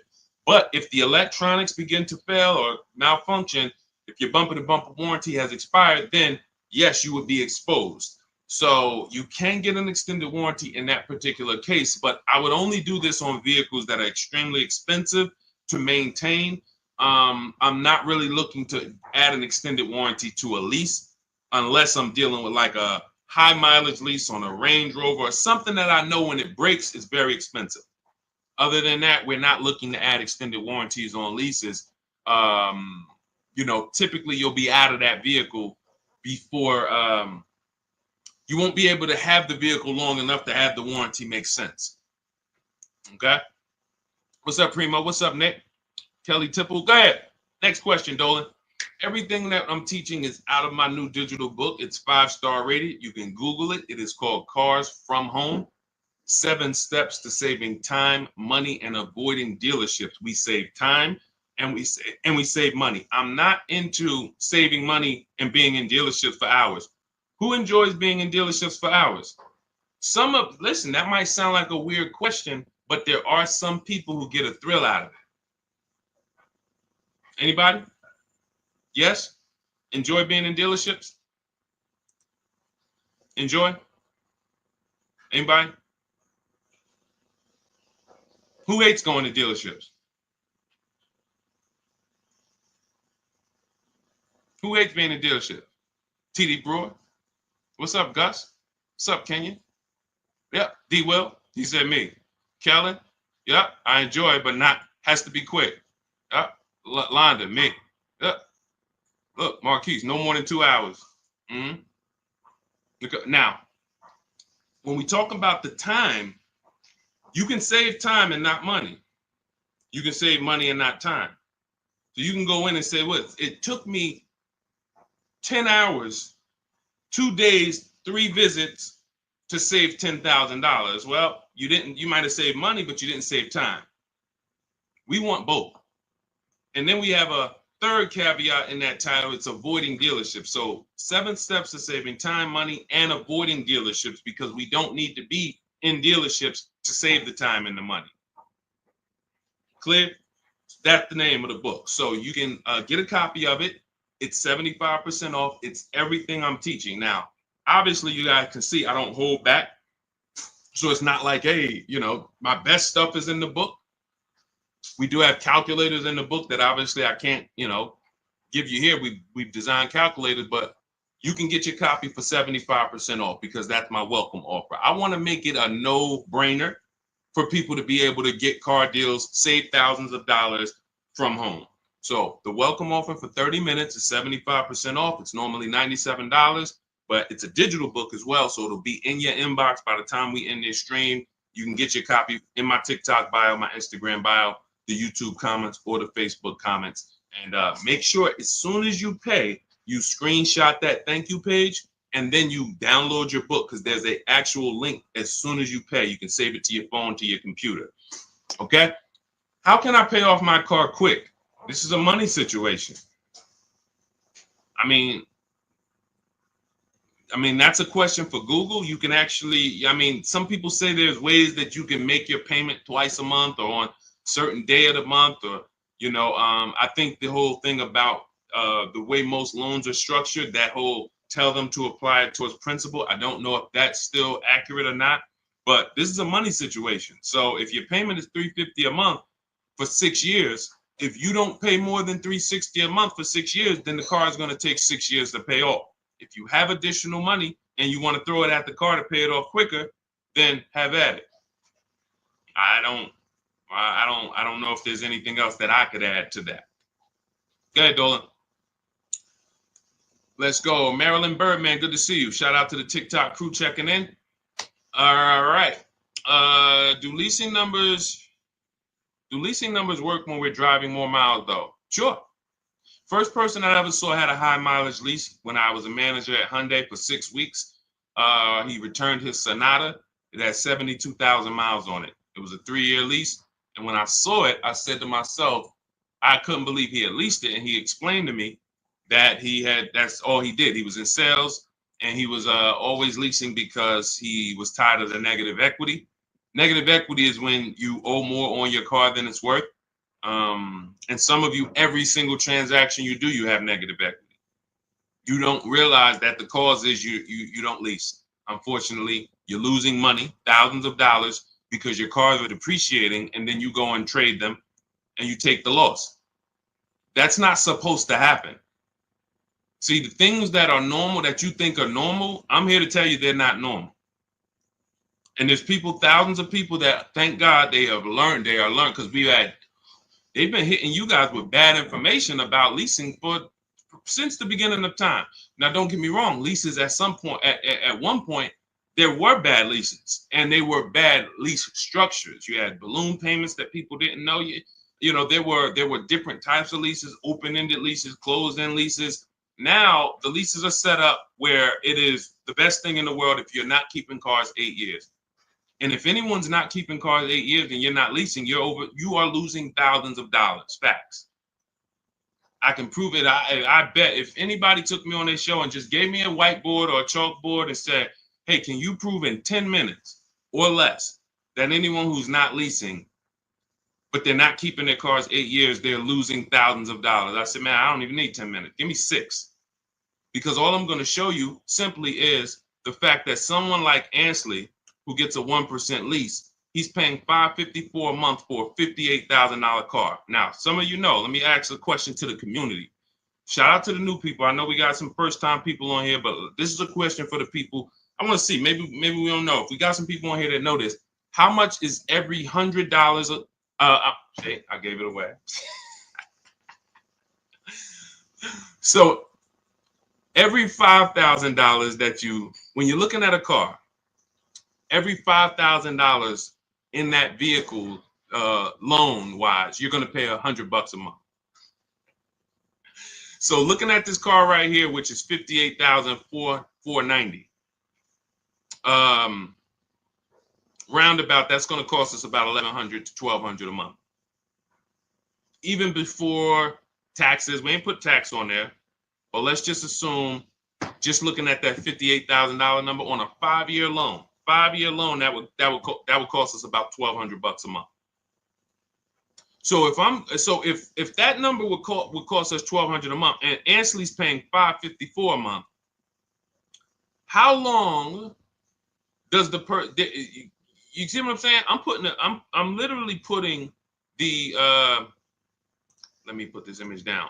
As soon as I put those two up, I'm just gonna put the actual chalk down and walk away from the board and let people look at that and let them soak that in. 2 people, both got Infinity trucks. One leases it for $554, no money down. Another person gets the identical truck and leaves the dealership paying $1,100-$1,200 a month. Sit that right there for you guys. And I will let them look at that and say, wow, okay, come up with their questions, because their programming is going to make them say, well, but he's leasing it. And okay, so now let's address the follow-up things. If this person is leasing and paying half of what this person is paying every month, then what stage does the person who bought start to win? And in which case we'd add up those payments, we'd see, and it comes out to 8 years. Because once you put those payments up, it's going to take you so long to catch up with me if I'm paying $554 and you're paying $1,100. That's it. The first thing that should get you with leasing is, wait, I could drive this car for this payment? That's the first thing. There's more to this than that. There's more to this than that. But the first thing that should attract a person, make their ears peak up, is I'm driving that same car and you're spending $300, $400, $500 a month less than me. Welcome, Marilyn Birdman. I see you. Welcome. I see the new follow. Thank you. That should be the first question that comes in your mind is, wait, something's off. So now let me get my questions answered, because if you're driving a vehicle for $300, $400, $500, $600 a month less than me, and I got the same vehicle, now I have questions. Can I drive as much as I need to over the next couple years? Sure you can. Okay. What if I need to drive 20,000 miles a year? Okay, well, the payment goes up slightly, but you're still way less. Instead of being $400 a month less, you're $350 a month less, or now you're $300 a month less. So no matter what, leasing is a play for payments and brand new cars. Every lease you get is a brand new car. Some people ask that. Oh, well, can you lease a used car? Yeah, it's not a mainstream program. 99.99% of leases, you're driving off the lot in a brand new car, paying less than people are paying for used cars. Similar, recent model 3-4-year-old used cars, I'm going to pay less than you, and I'm going to drive a better car than you. That's what we just did. I got my wife, we leased her a brand new QX60, and we kept the pre-owned one. Her payment on the brand new one is less than the pre-owned one. The pre-owned one is 2020. The new one is 2025. What world can you make that make sense for me? First thing is the payment. Then you can understand the rest later. All right, go ahead, Dolan. See, when I see people, y'all remember those TikTok videos that went viral a couple years ago, and they were going into dealerships and they were asking people what their average car payment was? Did anybody see that? Let us know, chat. Anybody see when they were going into dealerships asking car salespeople what their average car payment was? Anybody saw that? Because that's right around the time the information was going viral that the average American car payment was over $1,000. So now it's going viral that they're letting us know that most of, unfortunately, and some of you, we want to get you off of this, are paying $1,000 car payments. So I knew the reason why. It's not just bad negotiations or I don't know how to get great deals. That's one reason. The equally big reason is you absolutely don't understand leasing.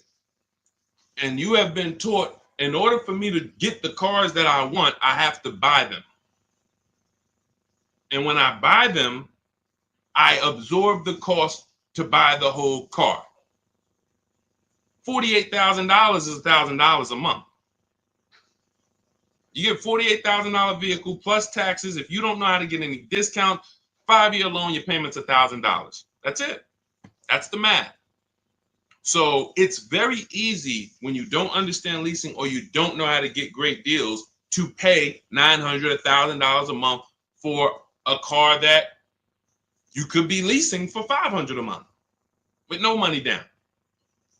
And you would not believe how many car salesmen don't know this. That's what brought me to TikTok. I remember, I'm going to tell you this one story and then we'll get back to the questions. I was trying to decide whether we were going to come to TikTok or Facebook. Or Instagram first. This was 2021. And a guy hit me. I was making videos on Facebook, had a couple 100,000 views, maybe 4,000 followers. nothing huge, but you know, and I could see that's when Facebook was dying. It was before Reels. And somebody DM'd me and said, "Hey, this Deshone, it's this guy on TikTok, and he's doing real well, man. He reminds me of you. He like makes these videos trying to educate people about cars and things of that nature. He's a car salesman." I said, "Okay, let me check him out." So I check him out. He's an older guy, and I said, "I like this. God bless. We need more people like this. We need more people who are gonna advocate from the inside to help consumers, you know, realize that y'all are getting scammed." And you need financial literacy, and you need to know how to avoid these huge mistakes. But then I watched about 10 videos, and I was loving this guy. But then somebody asked him a question, and they said, "Hey, could you tell us about leasing?" And so he said, "Nah, you don't want to lease your cars. They limit you on mileage. You know, you're going to get a ton of fees when you drop it off in 3 years. Just buy your cars." God bless. That was my decision right there made. I said, I'll be on TikTok tomorrow. Because I said, if this guy has 160,000 followers and this is what he's teaching people, oh no, Lord, we got to get here. And began to teach, and we have balanced toward leasing and purchasing for the last 3 years. And so this is what's out here. That's a car salesman. That's a guy who's in the business every day who has no idea about leasing. So if the people who are supposed to be helping you make great financial decisions aren't trained, you better be trained. Pay attention to what I just said. If the people who you're trusting with 50, 80, $30,000 of your money, you're trusting them to help you make a great financial decision, and you don't know if they're trained, and many of them are not, you better be trained. You better be trained. And that's all we do here. You use what we teach, you'll be mistake proof. You can't fail unless you just go rogue and say, I'm just gonna go back to go into the dealership. All right, God bless you. Go back to the same results. All right, Ruth Thornton, can your plans be used for less expensive cars, say a Compass? 100%. You can see right here, India got her $365 a month lease on her Hyundai Sonata Limited. On her Hyundai Elantra Limited. This was a vehicle, she originally was looking at a Toyota Corolla. She didn't like the lease program. See, what you got to understand about shopping for leases is you can't control the lease program. It is so easy to save money on new car purchases. Used cars, simple. Because there's nothing but find the dealer with the best deal. That's simple. We use the internet. So like I said, if you can't use the internet, if you're not comfortable with a computer, then I'm sorry, this isn't for you. But if you can use the internet, then you can put that back up, Dolan. If you can use the internet, then you can continue to get the deals we get, but when it comes to, hold on one second. You can throw that question back up, Dolan. Let's just keep that on the screen. So, but when it comes to lease programs, you need, there's something we can't control, which is, what is the rate, the money factor, the residual? If it's bad, it's going to lead to a bad lease deal. It doesn't matter. We shop. This is my recommendation. You don't have to listen to it. You're an adult. We don't make a decision before we see 5 offers on a lease, because you never know where the bottom of the market is on a car. So we want to see 5 offers when we buy a new car, when we see a lease. So we do it from home. If you want to do it your way, you don't have my book, you can call around, talk to sales managers, try to get 5 offers, because what you're going to see is they're going to be totally different. People are going to take off different amounts. But when it comes to the lease program, you saw that India, she was shopping for a Toyota Corolla and she got all her offers, and she identified it was a bad lease program. That means all the offers are break the 1.5% rule. It's not a dealer's fault. So we're not going to get too complex, but you got to understand, with a lease, it's not like a purchase. There's a bank that we use, and if the bank has a bad deal, it'll almost be like that. It's not like interest. It's a bad lease program. So she ended up going to a Hyundai Elantra Limited. So that's the one with the nice features, $28,000 vehicle. She gets it for $365 a month, sign and drive. So it doesn't matter. Jeep Compass is right around, maybe I think it's a little more expensive than that. I think it's 32, 33.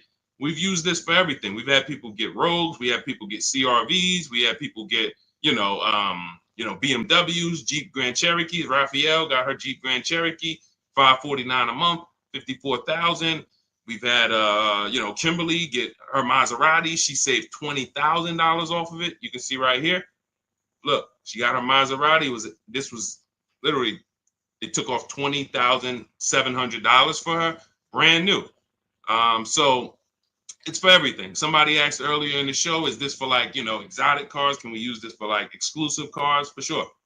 Bentleys, doesn't matter. Doesn't matter. Competitive shopping is what you look. Don't overthink this. It's competitive shopping.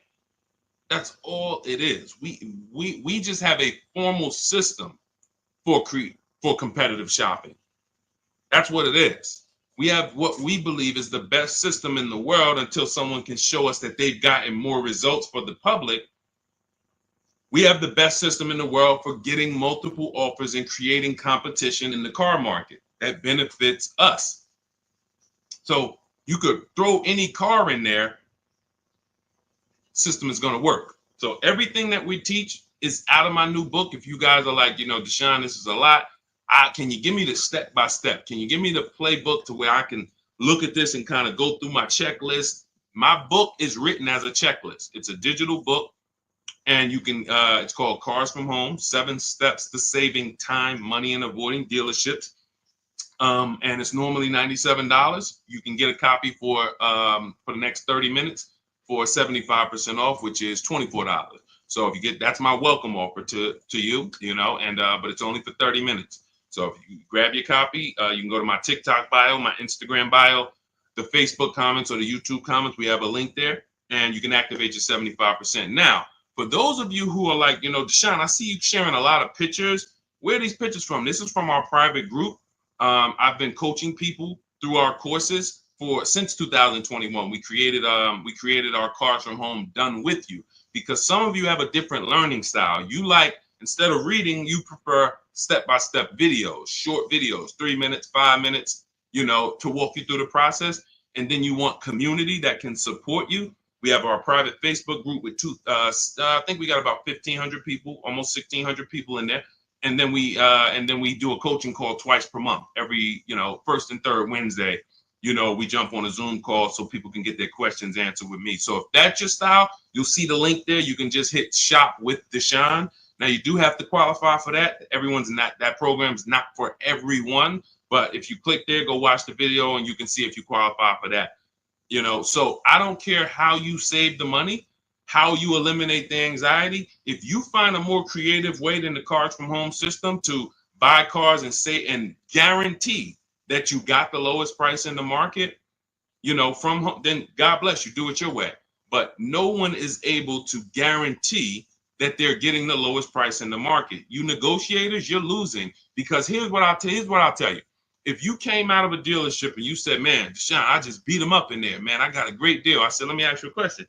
Would you bet me $1,000 that I can't find a better deal than the one you just signed? Give me, would you take the bet?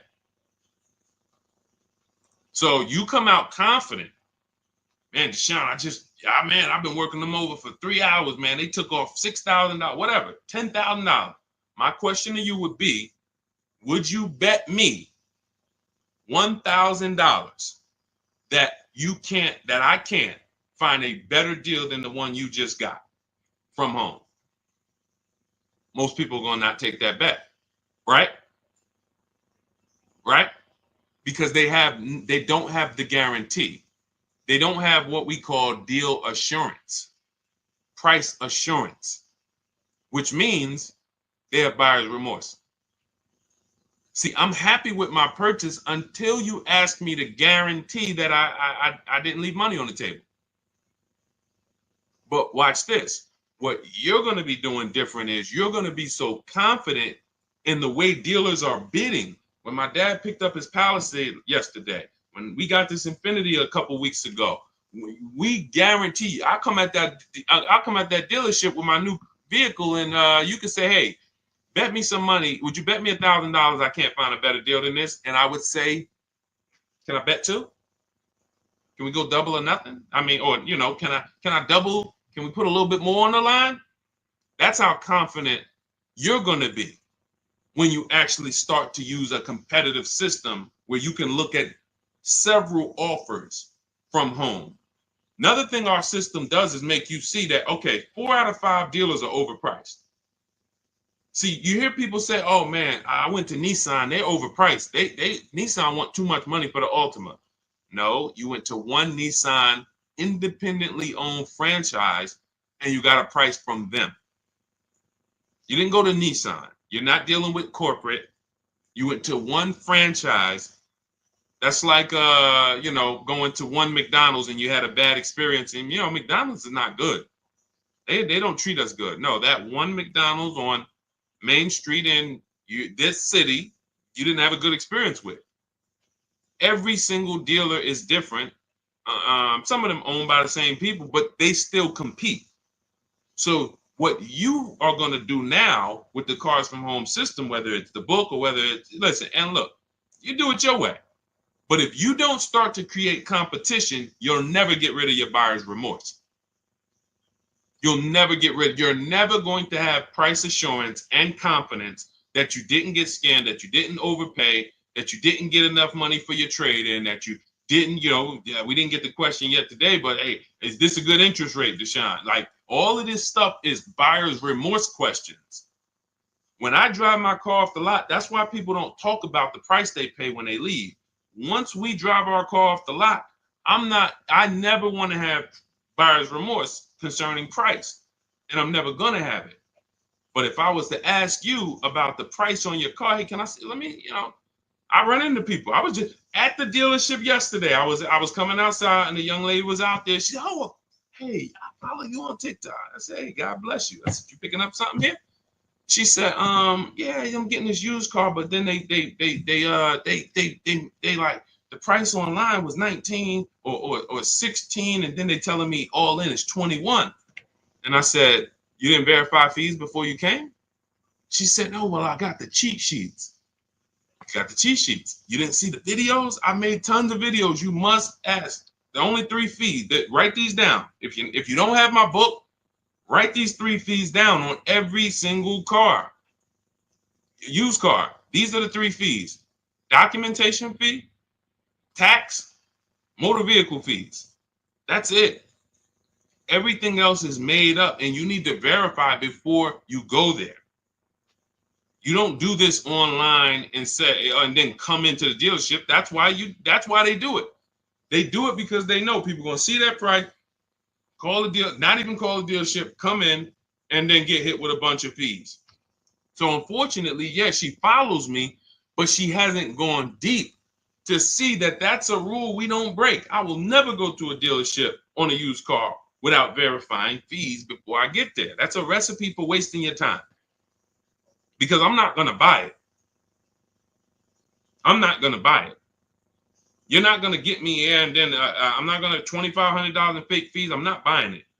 So, because some of you said, well, Deshone, I'll just get up and walk away. Well, the bad thing about that is you still need a car.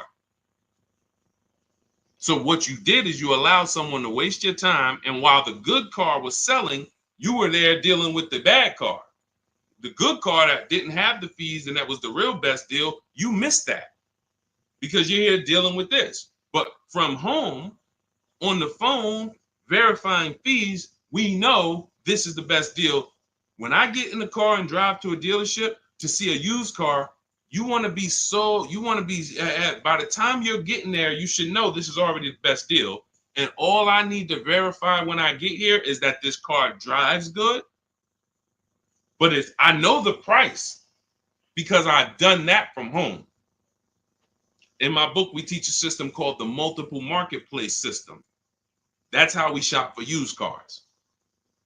It's different than when we shop for new cars, because with used cars, there's a couple things you have to know. You have to know this. You have to know the title history. Write these things down. I'm wondering who's writing it down, but I can't worry about that. I know this. I just gotta, I remember. Never mind. I'll go off a tangent. So you need to know the service records. You need to know the accident history, and you need to know what the title looks like. That's how we screen down for quality. The quality of the car. Is it a rental? Is it a ex-loaner? Is it a corporate lease? Is it a hang on, my alarm was going off. Is it a salvage title? Is it a rebuilt title? These things are not the same. So we need to look at that title, the service history, and the accident records, and then we move into looking at price. And and some of you, who's bought a used car in your life? I'm going to tell you something right now that I guarantee you're going to be like, wow, that makes sense, but you never did it. If you bought a used car before in your life, I want you to type the letter U. I want to specifically talk for a quick second before we go to the next question to the people who have bought a used car or you're planning to. Type the letter U. Because if we don't have, okay, I see you, Ty. Everyone if you have bought a used car or your next vehicle you're going to be shopping for is going to be a used car, type the letter U. I see you, Marcus.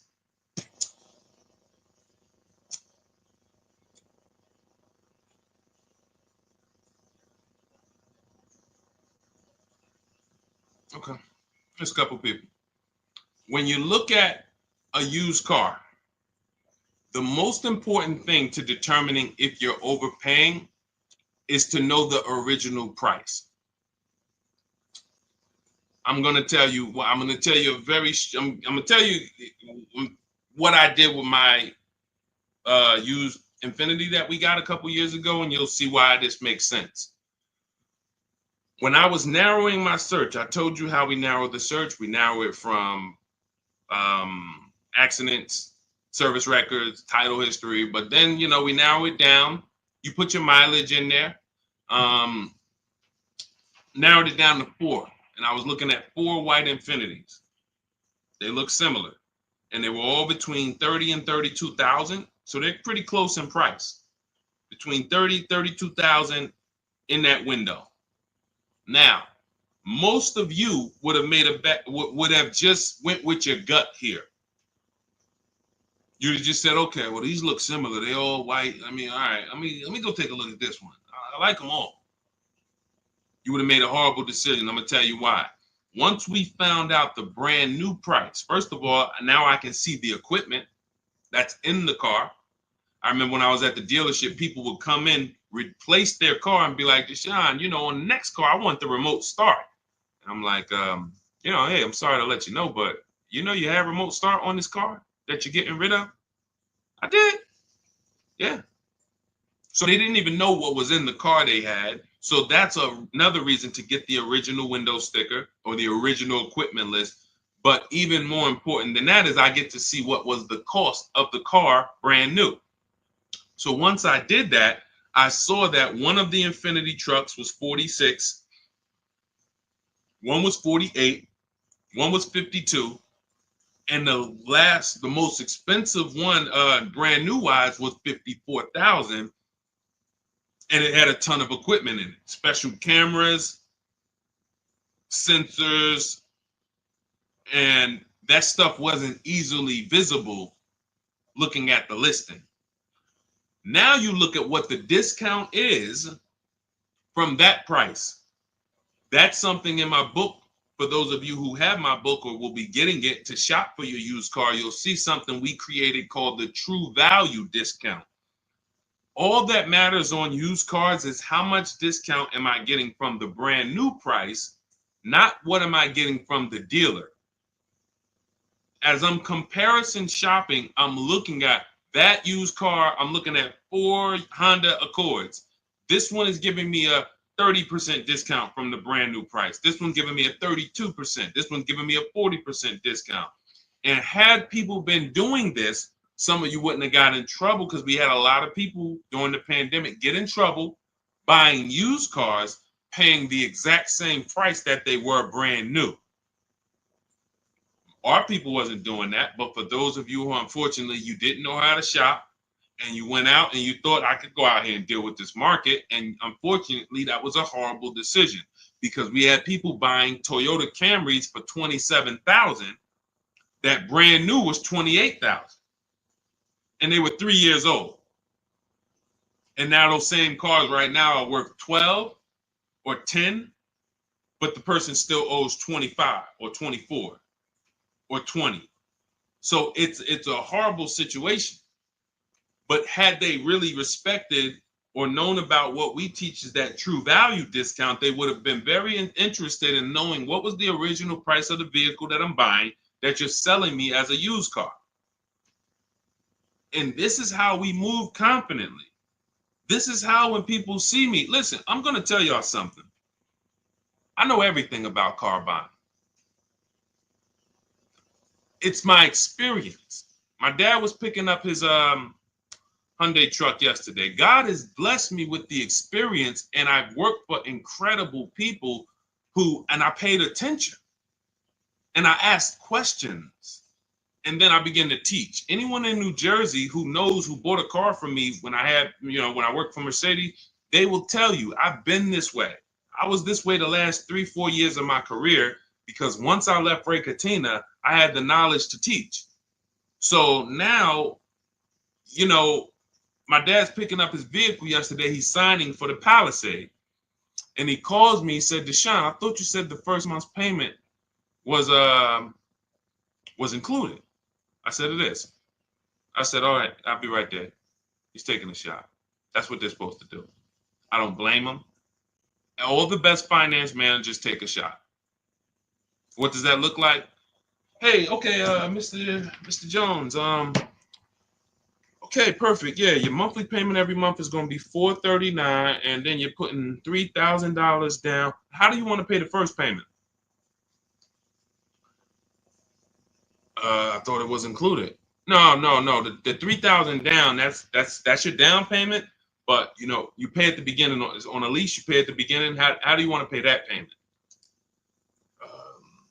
That's going to work 30 to 40% of the time, maybe more, depending on how sleek the people are. But when I went in there, I said that, don't worry, trust me. The best the finance managers I know that have made the most money, they got to do it. Because if you ask 10 times, you'll get 3, 4, 5 times. And then it's straight. He said, where does that money go? I said, it's profit. So wait, that's just that. So if they get you to pay that $400 or $500, I said $400 or $500. When I was at Mercedes, the first payment on some of the cars was $1,200 a month.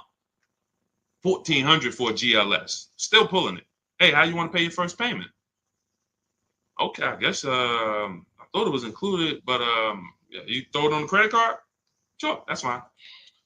All right, so yeah, we'll get you out of here in like 10 minutes. Let me just take care of this paperwork, and you literally just got the $1,200, $1,400. He just couldn't believe. That's why when we left, he said, "Man, I really see you know this stuff." That's my experience. I've been in this since 2006. I've got more time in dealerships and in finance offices and things that isn't. And I ran my own. So when I'm giving you the game and you say, "Man, I get to access what this guy knows for $97 in his book," or if I get there and get a copy before the welcome offer expires, I get it for $24. That's why I said at the beginning of the show, we're trying to get you to believe in yourself. This is step by step from home. No one can bust into your house and say, "Hey, put that book down. What are you doing using this guy's stuff?" So you just have to believe in yourself because we're winning. I'm winning. I'm the person who they call for cars. My family still do it, but everyone who knows me, look at JC. These are people who, once you see, wait, I can't get this anywhere else. Then we can start to get you in the mindset to just believe that, okay, let me just trust that I can actually succeed using this so that I can start to enjoy my car shopping.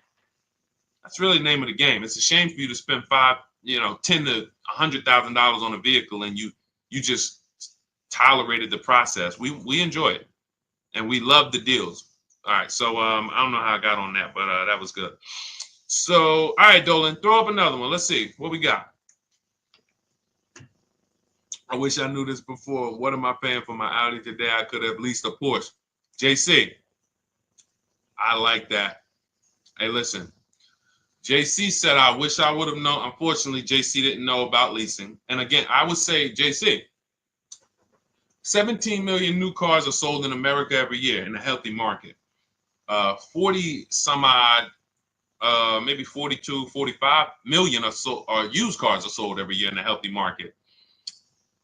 We know that number, because you can only lease a new car, that 17 million number, if we was to ask those 45 million, how many of you are keeping your cars 8 years? I would say on the low side,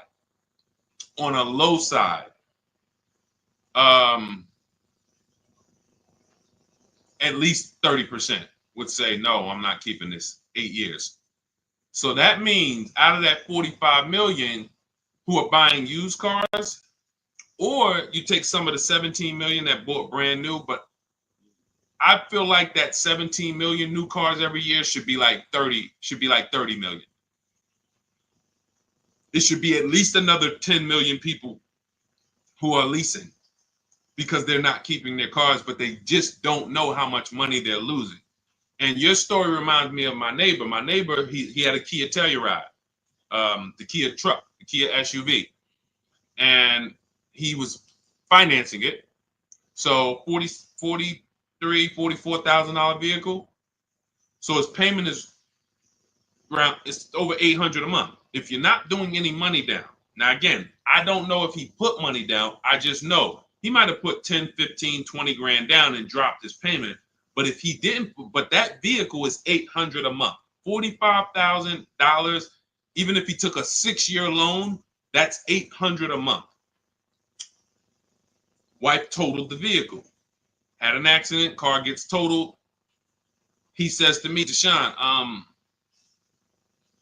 we just met. We met in the last, 18 months. So he was like, when I bought the car, I didn't know about this 8-year rule you teach. 8-year rule is step 1 in my book. Our system, the Cars from Home system, is 7 steps. The 8-year rule is step 1. The 8-year rule just says if you're not buying your next car to keep 8 years, if you're not keeping your next car 8 years, you should be shopping for a below market lease, not a purchase. That's the 8-year rule. If you are keeping your next car more than 8 years, then you should be shopping for a below market purchase. So he said, I didn't know about that. And but I'm not keeping this. I don't keep cars 8 years. So, he said, so I think I'm gonna shop for a lease on this Telluride. Again, he's in a rental because his wife totaled the Telluride. He wants another Telluride. But he gets so he decides to lease, and then he uses the system. Sorry, I just just threw me off there. He uses the system. His new Telluride he gets for under $500 a month. Under $500 a month. I think he originally got it for like $497. Then he put a little money down because he wanted it to be like $479, if I'm mistaken, or maybe he lowered the amount. His final payment is $479. He did not listen. You don't have to convince his wife or him anymore about leasing. When you were just driving a vehicle that you weren't going to keep anyway, that when you went to trade it in, you would have had little to no equity, maybe even negative equity. So you're going to pay all that money, $800 a month, go to trade that vehicle in 3 years, break even. So you didn't get anything back from all those thousands you put into that depreciating asset. Now, I'm in the same vehicle. In fact, I'm in a 2025 and I'm paying $479. That's what we said 30 minutes ago. Leasing is the first thing that should make, like you just saw JC. That's why we had JC's comment up, because this story is about him. He said, what I'm paying for my Audi that I finance, I could have leased a Porsche. And we've had several people who got who came into, I remember Crystal's one of them. She got a Porsche Macan, and she got hip to leasing, JC, but she didn't get hip to competitive offers. So she was watching some of my stuff because she was shopping for the vehicle to buy, and then she got hip to, okay, I want to lease, and then she started looking at the lease offers, and I think they wanted like $1,200 a month that they had quoted her. She comes in, she gets her competitive offers. She gets it down to, man, let's see, can I find Tracy? It'll take too long. I'll share her on another stream because it's a bunch of, I don't usually share stuff from like last year, or because we have people, you know what I'm saying? We're in the market every day. So we're talking about 2024s, 2025s. You know what I'm saying? But I can pull a story from 2023 or from some 2022, you know. I always use Bonita as an example because people be like, yo, the market's bad.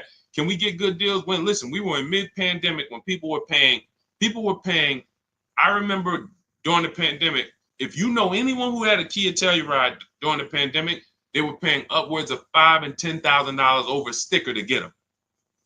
Some people still have them and are still buried in them because that's how much they overpaid to get these vehicles. Meanwhile, Bonita came in, no money down, got a Kia Telluride, her dream vehicle, she said $600 a month, sign and drive. That was in the world's worst car market. We were still getting people posting cars and getting deals. So it's just, that's what we call deal structure. These are deal structure mistakes. So you could be the best negotiator in the world, but without competitive offers, you're going to overpay. You could also get competitive offers, but without the right deal structure, you're going to overpay. Deal structure is, am I supposed to lease this vehicle or am I supposed to buy it? And if you just remember the 8-year rule, ask yourself that question, am I keeping this next car 8 years? If you are not, then if you purchase, you lose. Even if you buy a used car, because I know some of you, I know the thoughts, I know what you're thinking to try to get yourself out of, you know, embracing this new teaching. Because you're like, Deshone, no, I just taught against leasing. I just taught that I shouldn't do that. I'll get a used car though. So don't I win if I get a used car? I got this. I was going to replace this 2020 Infiniti truck that I got. I got a great deal on it. It was $54,000 brand new. I got it for $31,800. It was a 42% discount off the brand new price. It was the best 2020 Infiniti truck in the market at the time. It had a bunch of features for the same price as all these other cars that didn't have them. So I got that vehicle. It had 26,000 miles on it. It had 14 months left on the warranty. Phenomenal deal. I put $5,000 down to get my payment to where I wanted it to be. I financed about whatever, 27,000 or whatever it was. 2 years later, I say to myself, I'm about to break my own rule. What does that mean? Me and my wife have leased cars. Sometimes I would buy one, but we've always had a lease in the house. We've always had a lease. That's hassle-free, low car payments, no maintenance, never got to worry about not having a warranty. So now I'm like, man, you know what? I think because you buy a vehicle you're in love with, your dream vehicle, and this wasn't it. So I'm like, all right, you know, when I get my Escalade and things that I know that I'm going to keep for 8-10 years, then that's the vehicles you buy. But vehicle, I'm like, I'm not going to keep this Infiniti 8 years. Now, I start plus I have that, not to mention, I'm seeing that I have people like you saw Ansley, and you haven't seen Rosalie yet, who got brand new QX50, QX60 deals, and they were paying ridiculous payments, $592. Rosalie put down, you can't see this, it's zoomed in. You guys can't see it on TikTok, but whenever you get a chance, if you pop over to Instagram, YouTube, Facebook, you can see the replay. I can't share this, unfortunately, on TikTok, but I tell you about it. And the people on the others, we're live on 4 platforms now: TikTok, Instagram, YouTube, Facebook. So when I saw their payments, and then I saw Ansley got a $58,000 vehicle, $554 a month. I'm like, all right, I think I want to go get me a lease on one of these brand new ones. So I got my lease. I put $1,200 out of pocket, $499 a month, $54,000 vehicle. But I went to, some of you guys know we don't trade cars. We get bids. I got bids from whenever you want to find out what your car is worth. These are the 6 websites you go to. You do not go to kellysbluebook.com. It's trash. CarMax, Driveway, Carvana, KBB Instant Cash Offer. You want cash offers. You want people who will buy cars every day, thousands of cars a month, making cash offers for you to see what your vehicle is really worth. And they pay more than most dealers. But KBB Instant Cash Offer, that's going to get you a local dealer's bid. AutoNation gets you a local dealer's bid. Car Gurus get you a local dealer's bid. Carvana, CarMax, and Driveway. 6 offers. So I get my offers, and then I get my payoff, and what do I see? The same. My vehicle's break even. Break even. Now you might say, well, if you break even, ain't that good though? Because you know you could get out of the vehicle, you don't have no negative equity. What happened to my $5,000 down payment?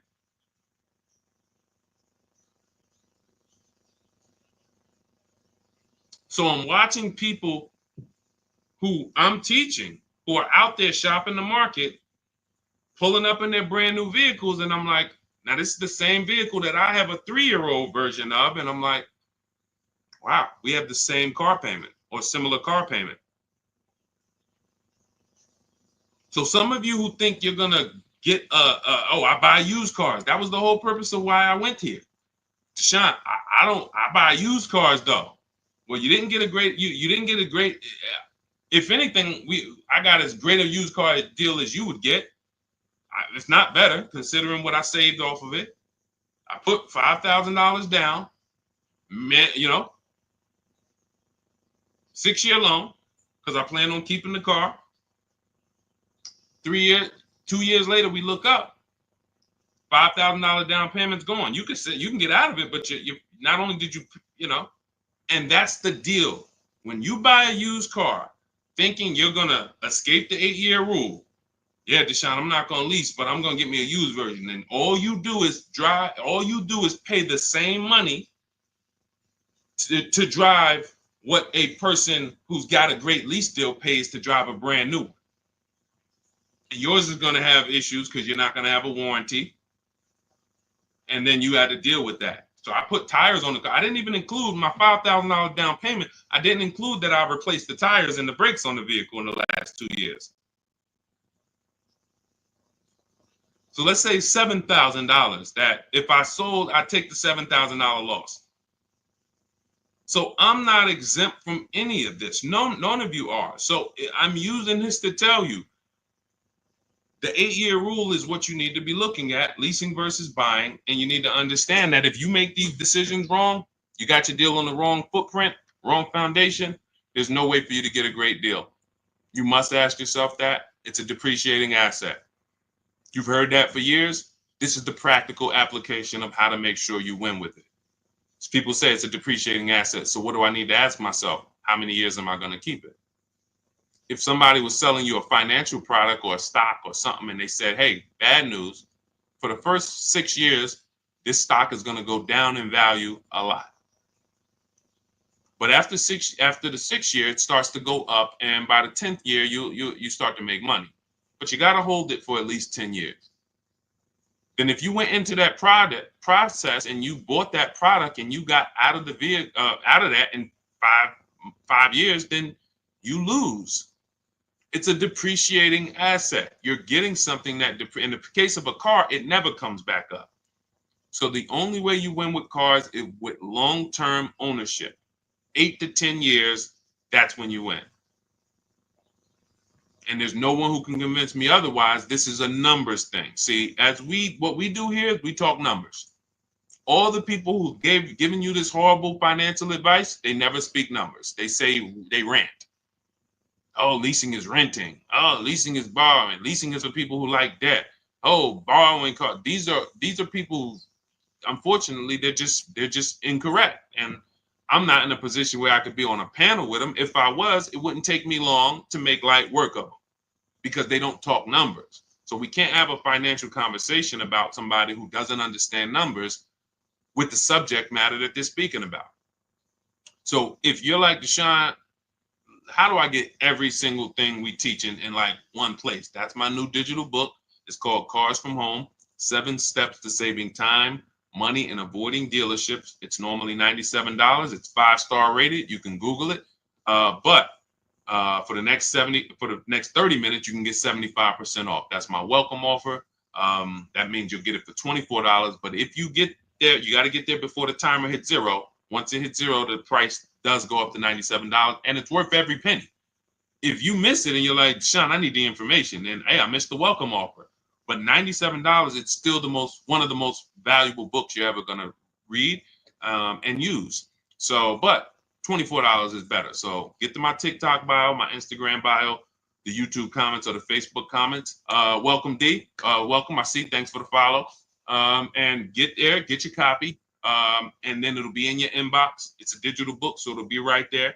And just follow it step by step. Don't jump ahead. Stay on your path. There's paths in there for everybody. People with bad credit, people who don't know how to negotiate, people who you need to stop negotiating because you can't negotiate your way to a below market deal. You can only get bids. High mileage drivers, you guys are losing a lot because you're depreciating asset even faster than the average person. So you are losing a lot. We have paths in there for you. And then, of course, our system for leasing, purchasing, and buying used cars is all in there step by step. So go grab your copy. 75% off in my TikTok bio, the Instagram bio, the YouTube comments, or the Facebook comments. For those of you who are like, you would rather work with us and try to see if we can qualify to shop together, just click that button that says Shop with Deshone.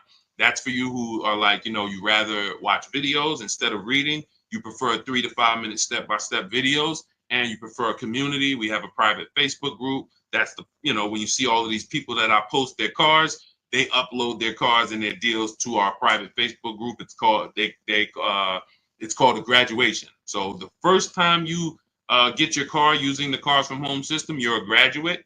And then after that, you're an alumni. And we just had Sheree. Sheree is probably our most successful alumni. She just got her 4th car. She joined us in 2022, and she just said she's seen things get easier and easier. And when you join the Facebook group, you'll see her like right at the top, 4th car. So this is the world we want you to experience. Peace of mind and really, So if that's something for you, you can click that button in those same links that says Shop with Deshone. See if you qualify. And other than that, we'll be back on another stream. Thanks for checking in. God bless you.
Already done. I pulled up two articles,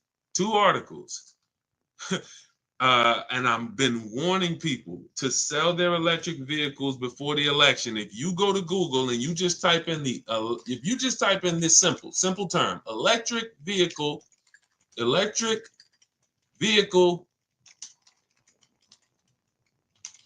market Trump, just type that in, see what happens. You're going to get a bunch of articles that pop up telling you how bad electric vehicle values have been just since the election. Because legislation created the electric vehicle market.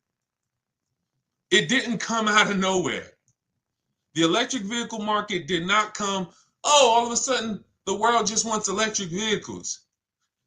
Legislation created it, and legislation can destroy it. Legislation can hurt it. So when the future of legislation is no longer geared in electric, then that means the value of everyone who owns an electric car, your value goes down by thousands. Like it's plummeting.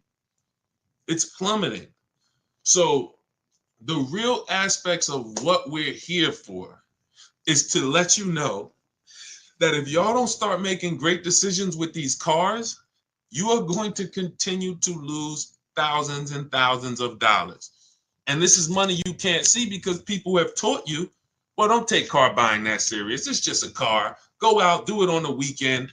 You went out to go to the grocery store. Somehow you ended up at a car dealership and you just bought a car. When you treat car buying like you bought a TV, you can't win. You're going to continue to get average deals below above market deals. You're going to continue to lose thousands of dollars. So shout out to the people who tap in. Shout out to the people who are locked in. Old Souza, anyone who has an electric vehicle, you should be assessing the value now, unless you plan to keep. Now, I told y'all in this video, Tesla was going to win. It wasn't even a question. Tesla was going to win.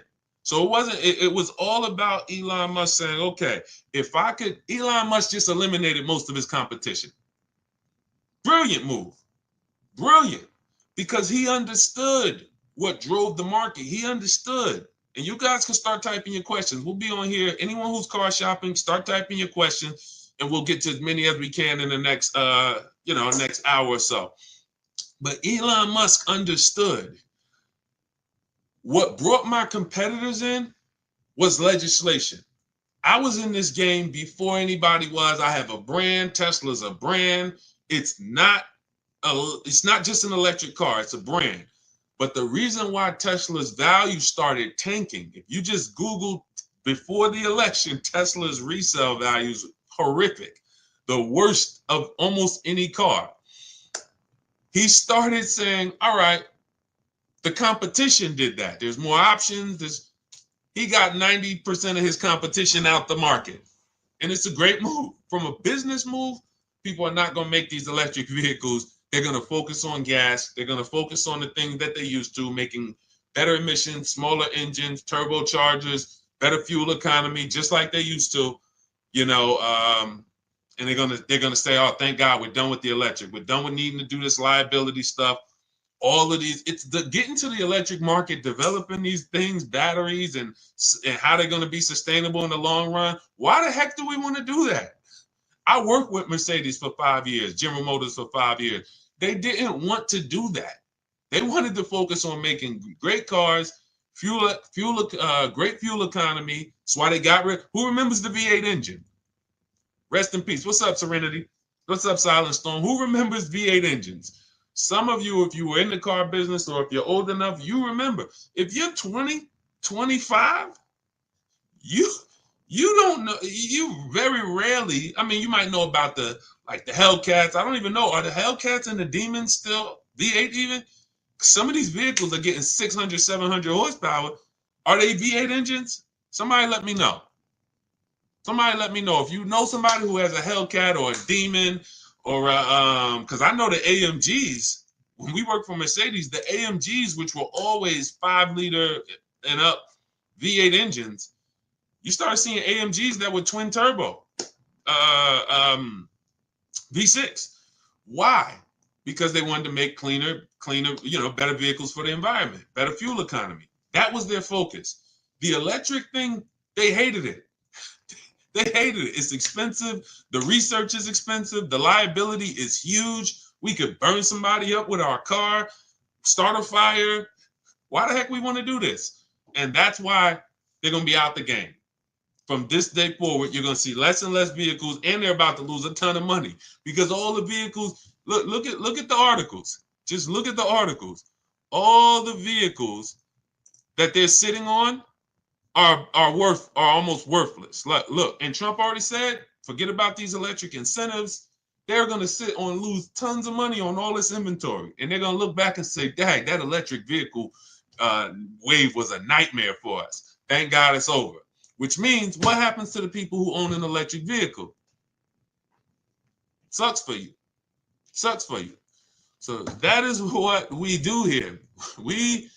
Everyone who was willing to listen, oh, you're going to win. You're going to win. So who's car shopping right now? What's up, JT? I see a lot of people checking in on TikTok. Good to see you, Humphrey Holiday, Ricardo Ramirez. Hold on, I see important time-sensitive question for you, Deshone, over on the private page, please. Okay, you got it. You talking about the group page? Definitely. Who's car shopping right now? Who's car shopping right now? Let me know. Or you will be. You'll be car shopping. Does that mean hybrids also? Sugar mama, I think the value is in gas. So I think as long as you have the option for gas, you're good. When you don't have the option for gas, that's where the value is tanking. So I don't see this affecting hybrids. It's a great question. It's a great question. So who's car shopping? All right, I see you. I'm car shopping right now. I see you, Brandon. All right, I see you, Trust and Main Salon. Who's car shopping right now? In the spring, exiting a lease Hyundai. Okay, perfect. Okay. So who understands leasing? Type me if you understand leasing. Matter of fact, here's a better question. Who doesn't lease? Who doesn't lease? You just would, whether you were taught never lease, you don't understand it, you had a bad experience with a lease. Who doesn't lease? Who doesn't lease? Because I am seeing that, thank God, a lot more people are being exposed to new knowledge. I drive too much and I have a dog. See, that doesn't matter. See, the best thing we can do right now is understand every way to acquire a car. Because how have I've kept thousands of dollars in my household by knowing all the ways to get cars. I'm going to tell you what I mean. When I was 22, I leased a Pontiac G6. I worked for Pontiac. I worked for General Motors. So I leased a Pontiac G6. It was $256 a month. Brand new car. My next lease was an Infiniti G25 for $310 a month. $310 a month. 30-something $1,000 car. My next lease was a Q50 Infiniti, $45,000 car. It was $325 a month. My next lease was I had 3 Q50s in a row. I had one the first year it came out, 2014. Then I had a 2016, and then I had a 2019. 3 Q50s. Payment was $345, $365, and I think my last one was like maybe $390. Never over $400. Why is this so important? I watch my friends drive garbage for $500 per month. And when I say garbage, I mean vehicles that were, let me give you an example. And I don't mean, let me be clear. This is how big of a difference below market leases are, because people don't know how to get them. Somebody was on my page earlier talking about, hey, these lease prices that he talks about getting are not possible. They're not possible for you. I said, bet me $1,000. I said, you want to bet me $1,000? Jump on my live today. Bet me $1,000. I won't show you 20 people who are getting the same below market lease prices that I talk about. Danielle, Kimberly, Charles on his Palisade. Look, Zafrina on her Jeep Grand Cherokee. Melissa on her Hyundai. Jen. I never heard from them. Why is this so important? Because when you buy a car, you're buying the entire car. You have to pay the entire car, and it's expensive. It's expensive.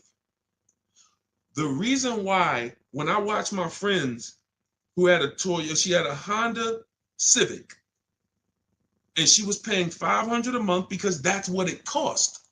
She didn't get a bad deal. A $23,000 Honda Civic costs $500 a month. That's a norm. That's what it costs. Every $5,000, some of you guys know, is about $100 per month.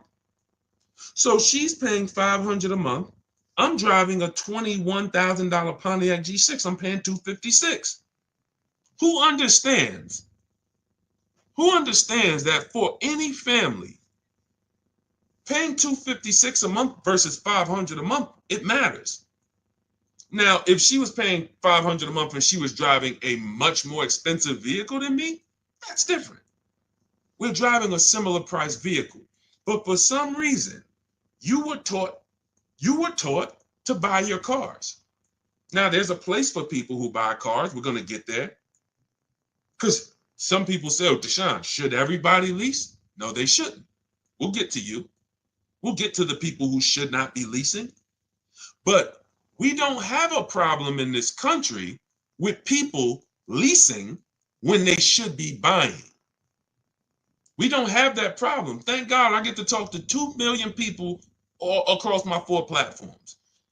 Between TikTok, Instagram, YouTube, Facebook, we got 2.3 million followers. We've been talking to thousands of people for 3 years. I get data. We do not have a problem with people who are leasing, but they should be purchasing. We have a major problem with people purchasing who should be leasing. Major problem. Friend of mine who met me about a year ago, he lives in my neighborhood. He had a Kia Telluride, $45,000 SUV. He's paying about $800 a month. He didn't get overcharged. That's what it cost. Unless you put a ton of money down, that's what it cost. He totals his vehicle. His wife totals it. He said, Deshone, I noticed this 8-year rule you teach, which is if you don't keep your cars at least 8 years, you should be shopping for a below market lease deal, not a purchase. He said, well, I don't keep my cars more than 8 years. I said, so what's your next move? He said, so I should be shopping for a lease. I said, exactly. He shops for his lease. He had a 2022 Kia Telluride. Paying what? What was he paying? Let me see who's paying attention. What was he paying? Y'all know we dialogue here. If you're new here, we'll do a welcome shout out to the new people. But I'm talking to the people who tap in. You know we dialogue. You got to stay close to your keyboard to get a lot out of what we do here. To the people who want to save their money. There we go. 800. Thank you, Sugar Mama. Thank you, Deshone. Thank you. I see you. So he's paying 800. Vehicle gets totaled. See you, Dark Star. He says, all right, Deshone, I'm going to shop for a lease. His best deal when he used our system, he reached out to 25 dealers online. He got more than 5 offers back. His best deal was $479 a month.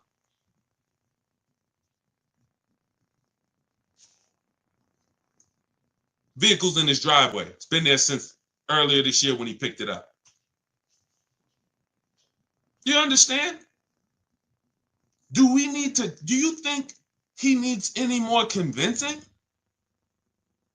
He was driving a 2022, paying $800 a month. Fortunately for him, his vehicle gets totaled. Thank God his wife isn't hurt. Why do I say fortunately? Because he would have been stuck in a 5-year contract paying $800 a month for another 3 years. But now he's paying $479 a month, and he gets to keep $300 per month in his household. He didn't downgrade. He changed his structure. Who should be purchasing that? Long-term people. 8-year plus. Because when somebody's paying $300 a month less than you for the same car, it takes you a very long time to catch up to them. You got to pay off your car, keep it, because one thing about a lease is you're always going to have a payment. So you're always going to have a payment. So eventually the person who keeps their car a long time, 8+ years, they're going to catch up. Sugar Mama, after the lease, you lease again. See, that's the thing. After I leased the Infinity for 3 years, I went and I got another one. And then I went and I got another one. And see, A long-term person is not switching their cars 8, 10 years. Who has a car outside they've had for at least 8 years? Type me in the comments. If you have a car in your driveway right now, you've had it for at least 8 years, minimum. Type the number of years you've had it. Type the number of years you've had it.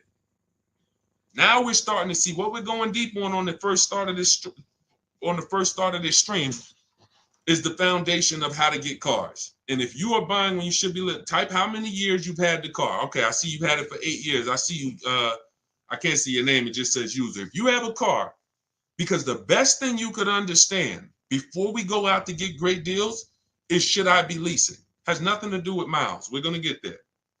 Nothing to do with how much you drive. Has everything to do with how long you keep the car. Yep, we'll get there, David. Yep, 30,000 miles a year, no problem. It has everything to do with how long you keep the car. Shout out to the sharers. It's time to hit the like button if you're enjoying what we're doing. Hit the like button. Appreciate you. If you're on TikTok, you know you guys like by double tapping the screen. Every time you double tap the screen, you run the likes up. So think about that. Okay, you got people on here who has, look, Arliss had a car, 14 years old. It's a 2010 QX56. Sugar Mama has a car that she's saying she had it for 8 years. Stuart Wilson on YouTube, I see you, 8 years. Okay, Facebook, I see you. It's not showing me your name, but it says you're at 8 years now. Okay, now, when that's the strategy, you're not thinking about leasing. If that's your strategy, all you should be thinking about is, I got to make sure I get a below market new car or used car deal. That's it. I got to make sure I pay less, make sure I don't overpay for my loan. If I'm getting a loan, make sure I get the lowest interest rate. That's your deal. You are not thinking about leasing if you are keeping the car long term, because the reason why we lease is to avoid what I call, remember this, who knows what this is? If you've been on our broadcast, every time I bring this up, type one word. What does this represent? I might have a bunch of new people on here, so I'm not going to assume everyone knows what this represents. This right here is a word that begins with a D. Begins with a D. First person to type it in, you got a free copy of my new digital book, Cars from Home, 7 Steps to Saving Time, Money, and Avoiding Dealerships. Who knows?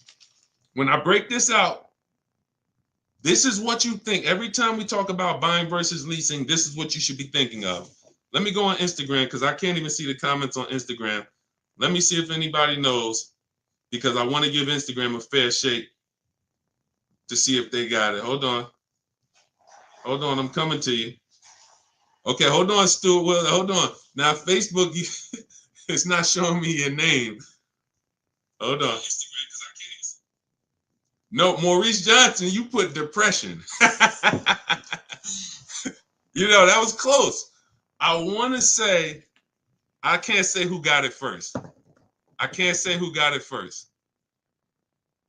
Because Facebook user, you typed it in depreciation. It's not showing me your name. Yes. Thank you, thank you, thank you, thank you, thank you. I can't say, maybe I got to look at all the comments. I think it says you Facebook user, but it's not showing me your name. And I think if you message me in our private group, then that means you already have the book. Look, Stuart Wilson said, I got the book, give it to them. So thank you for the people who actually, know that, whether you got my book or whether you've been on the previous live. This is what we're thinking about when we're talking about buying versus leasing. So when you are buying your car, we just gave a shout out to all the people who have a car they have for 8 years, 10 years. This is the value of your vehicle when you buy it. Whether you buy it new or whether you buy it pre-owned, you're losing thousands of dollars every year in depreciation. That's why you buy a $30,000 vehicle, you go back in 2 years, it's worth 20. Even if you got a great deal on it. That's just what it is. The vehicles lose value. Now think about this. Some of you who are saying, oh, Deshone, don't I drive too much to lease? You're depreciating your vehicle whether you buy or lease. And with you guys, with the high mileage drivers, your depreciation is even much more drastic because you're destroying the value of the vehicle in a short term. You go out, you put 30,000 miles a year on a car. That's 90,000 miles in 3 years. Who is that attractive to the next buyer? That means no, that's not attractive. So when you go out and you drive high miles and you think, well, because I bought my vehicle, I guess I'm okay. No, because the asset, the depreciating asset that you actually own, you have destroyed the value of it. So if you went and paid cash for it and put, cash into it, you would see how much value you lost. The name of the game, and remember this is the moral of this story.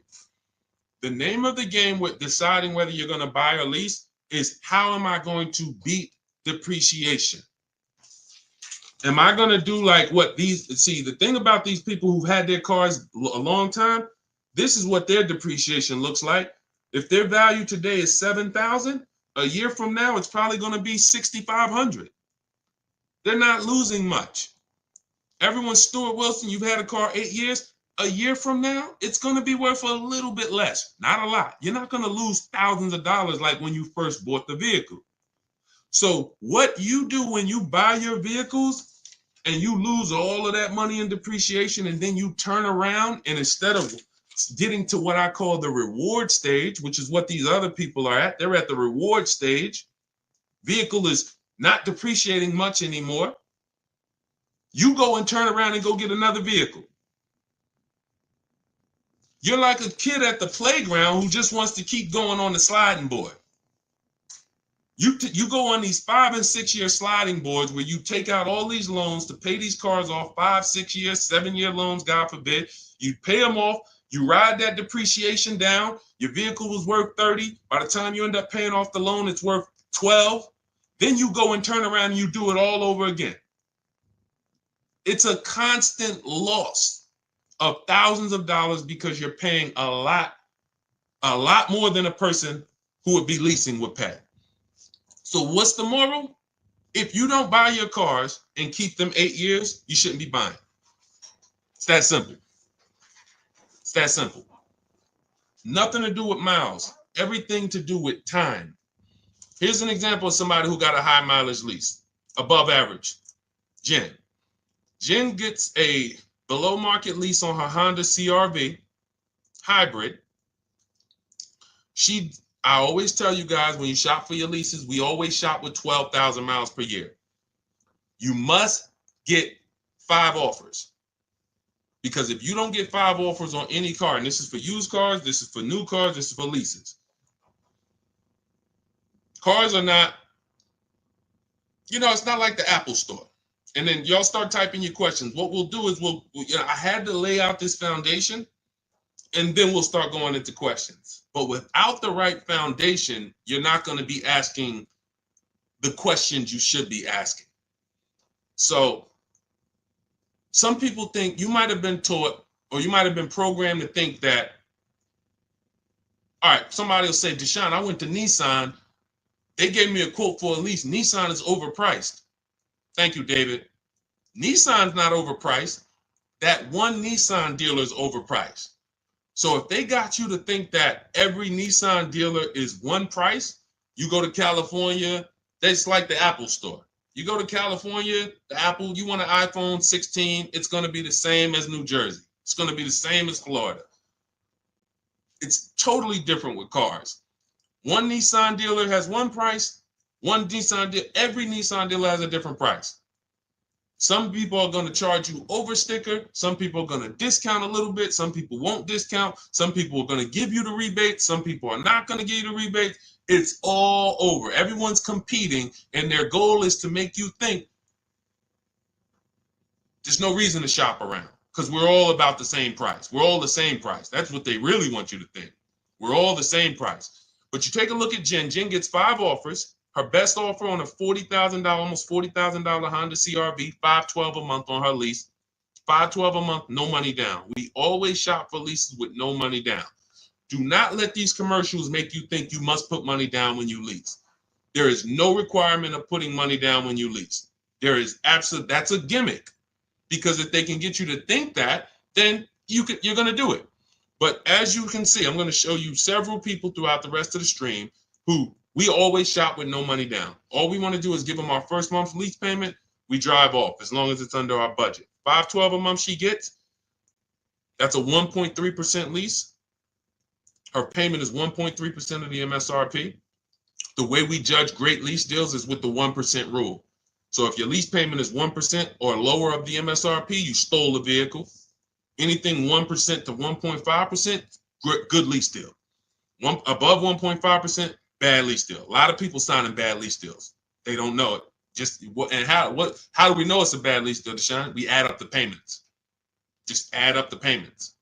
With a lease, the name of the game with a lease is driving the most money. I see you, D Hall. We're gonna get to everybody's questions. I see you. We got a lot of questions coming in: Instagram, TikTok, Facebook, YouTube. Let me just lay this foundation, and then we'll do some serious Q&A. When you look at Jen, she's paying $512 a month. That was her best offer of all the offers she got. We do this from home. And then she bumped it up because she needed 18,000 miles per year. In my book, I have it's like literally a paragraph. It's called Choosing Your Miles Wisely. One of the worst things you can do with a lease is to not get the mileage that you truly need. And a lot of people do that. They'll go in knowing they need 15,000 miles per year, but they get 10. It makes no sense. Why? Because they're saving $25, $30 a month, to go from 12,000 to 18,000 miles a year. Jen is paying $50 more per month. That's it. $512 a month to 18,000 miles. Now let's just say, for the sake of you, David, if she was doing 30,000, she might go from $512 a month up to $675 a month. It's not $300, $400 more per month to get additional miles. So what we do is we shop for our leases, we get our below market offer, because we get all these offers, we choose the lowest one, and then we bump the miles up to what we need. Because you buying your cars as a short-term driver. Now, if you're a long-term driver, David, then you don't need to lease. What does that mean? Deshone, I keep my cars 8 years. Forget about leasing. You drive 30,000 miles per year. Get a below market purchase, new car, used car. There's plenty of cars, 8 times 30, that's 240,000 miles. I'd be getting a car that has a history of, being good on a high mileage, Hondas, Toyotas. There's a couple cars that have long-term records and I just drive that car. When I get to 8 years, 9 years, I'll go swap it out. But if you're not keeping your cars that long, if you get to the 3-year mark, 4-year mark, and you're like, okay, it's time for me to go and put, I know you. I spent 14 years in the car business, 10 years inside dealerships. People coming in, hey, Deshone, I want to get out of this car. Yeah, I drive a lot. Okay, how much do you owe on it? I still owe like 14,000. Well, you got 160,000 miles on it, so the car's worth like 5. You got 10 grand of negative equity. The only way you're going to avoid that is if you put a lot of money down. That's it, because you're prepaying the losses. So it's like every deal you do, you either put 10 grand down, 15 grand down. Yeah, you're not going to have no negative equity, but you ain't getting that money back. That money's gone. The car is drinking it. Like, okay, thank you for that 15,000. You won't get that back. When you lease, you're just paying a little bit every month, and you're keeping that money in your bank account. Depreciation, you're not going to beat it. That's where we're losing. That's where you're losing.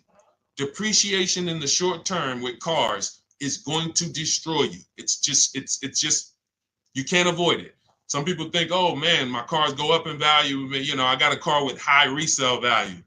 You don't own a rare Porsche or some rare, collector's item car. We had one run, y'all, 2021 to 2023. We had one run where cars had limited supply, and we were able to sell cars for 10, 15,000 more than what they're worth. 7,000 more. That's why if you look at my old TikTok videos, when I came to TikTok and Instagram, I was wanting cash out, everybody. Sell your cars. You're never going to have a time in history where we could do this again. Sell it. And we had people selling leases, making 7, 10 grand. We had people buying cars that they had just bought in 2020, turning around, selling them 2022, getting all their money back. It was beautiful. It's over. It's over. We're back to a normal market, normal depreciation, and that's just what it is. Okay? So the foundation I just laid is step 1 in my book. My new digital book is called Cars from Home, 7 Steps to Saving Time, Money, and Avoiding Dealerships. It's already 5-star rated. You can Google it. It has everything I teach step by step on how to get below market leases, purchases, new cars, used cars. in a step-by-step way. What we just went over was step one, which is what I call the most important question, which is how many years are you keeping your next car? This is step one. The next car you're going to buy, how many years are you going to keep it? If it's less than 8, then you need to be shopping for a below market lease. If it's more than 8, you should be shopping for a purchase. That's step one. So now, part of my welcome offer, you can get your copy of Car From Home for 75% off. It's normally $97, but if you go to my TikTok bio, the Instagram bio, the Facebook comments, or the YouTube comments, we have a link for you, and you can activate your 75% off for 30 minutes. That's my welcome offer to you. As long as you get there before 30 minutes, you got your book. It'll be in your inbox by the time you get done with the stream, and you'll have everything we teach in a step-by-step way to make sure you always get below market deals. Okay, but that's only step one, what we just went over. Now, let's get into some questions. Go grab your book, come back to the stream, and make sure when you get your book, you screenshot the thank you page. As soon as you purchase, it's a page that says open your book below.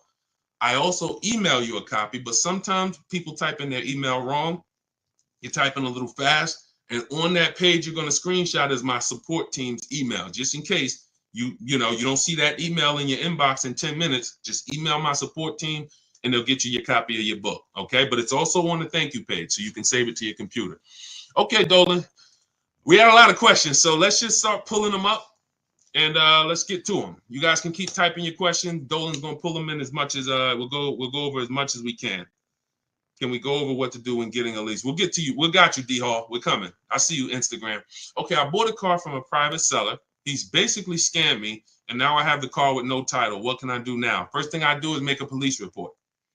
If we're talking about a seller who illegally sold a car or sold a car without a title, you don't want to be trying to do these things yourself. You want to make a police report, and you want to let the seller know I'm making a police report. Because when you start accusing people of a crime, people start to do different things when they know the police are involved. See, when we're scamming people, I had a video that I posted the other day. Somebody called me and said, a friend of mine, he said he bought a car from a dealership. They didn't honor the warranty. I said, okay, first thing you do is call the police, have them over there, meet you over there, have your paperwork ready, and you're going to make a police report that this dealer is not honoring the warranty. And this see, when people don't like to see police, companies don't like to see police. And especially if you're recording too, hey, I'm making a police report today, I'm live. People don't like that type of publicity. So the first thing I would tell you to do is let this private seller know who hasn't gotten you the title, I'm making a police report. Give them as much information as possible, and then go from there. You might want to go afterwards because is the vehicle stolen? We don't know. How do we know it's not stolen? He doesn't have a title. So, hey, let's pull his vehicle up. Where did it come from? It's a tough thing. See, the bad thing about cars is once you make the decision, it's hell to get out of it. Once you make a bad financial decision with a car, it's extremely tough. You got to eat the loss. So the best thing to do is find out, how do I get cars without making mistakes? Because when I make a mistake, I have to eat it. It's buyer beware with cars. It's not like real estate where, you can sue people. People can lose their license. Very different. With cars, buyer beware. You're really on your own, which is why y'all notice we don't hear a lot of dealers being sued. Right? Y'all notice that? Look, and who knows that there's tons of dealerships all around the country ripping people off. There's 100,000 used car dealers in the U.S., 17,000 new car dealers in the U.S. So you're talking over 110, 115,000 retail establishments for cars. We know it's a lot of them that's ripping people off. We don't see them in court. We don't see them being sued. We don't see them going out of business. Why? Because their contracts say it's your job to protect yourself.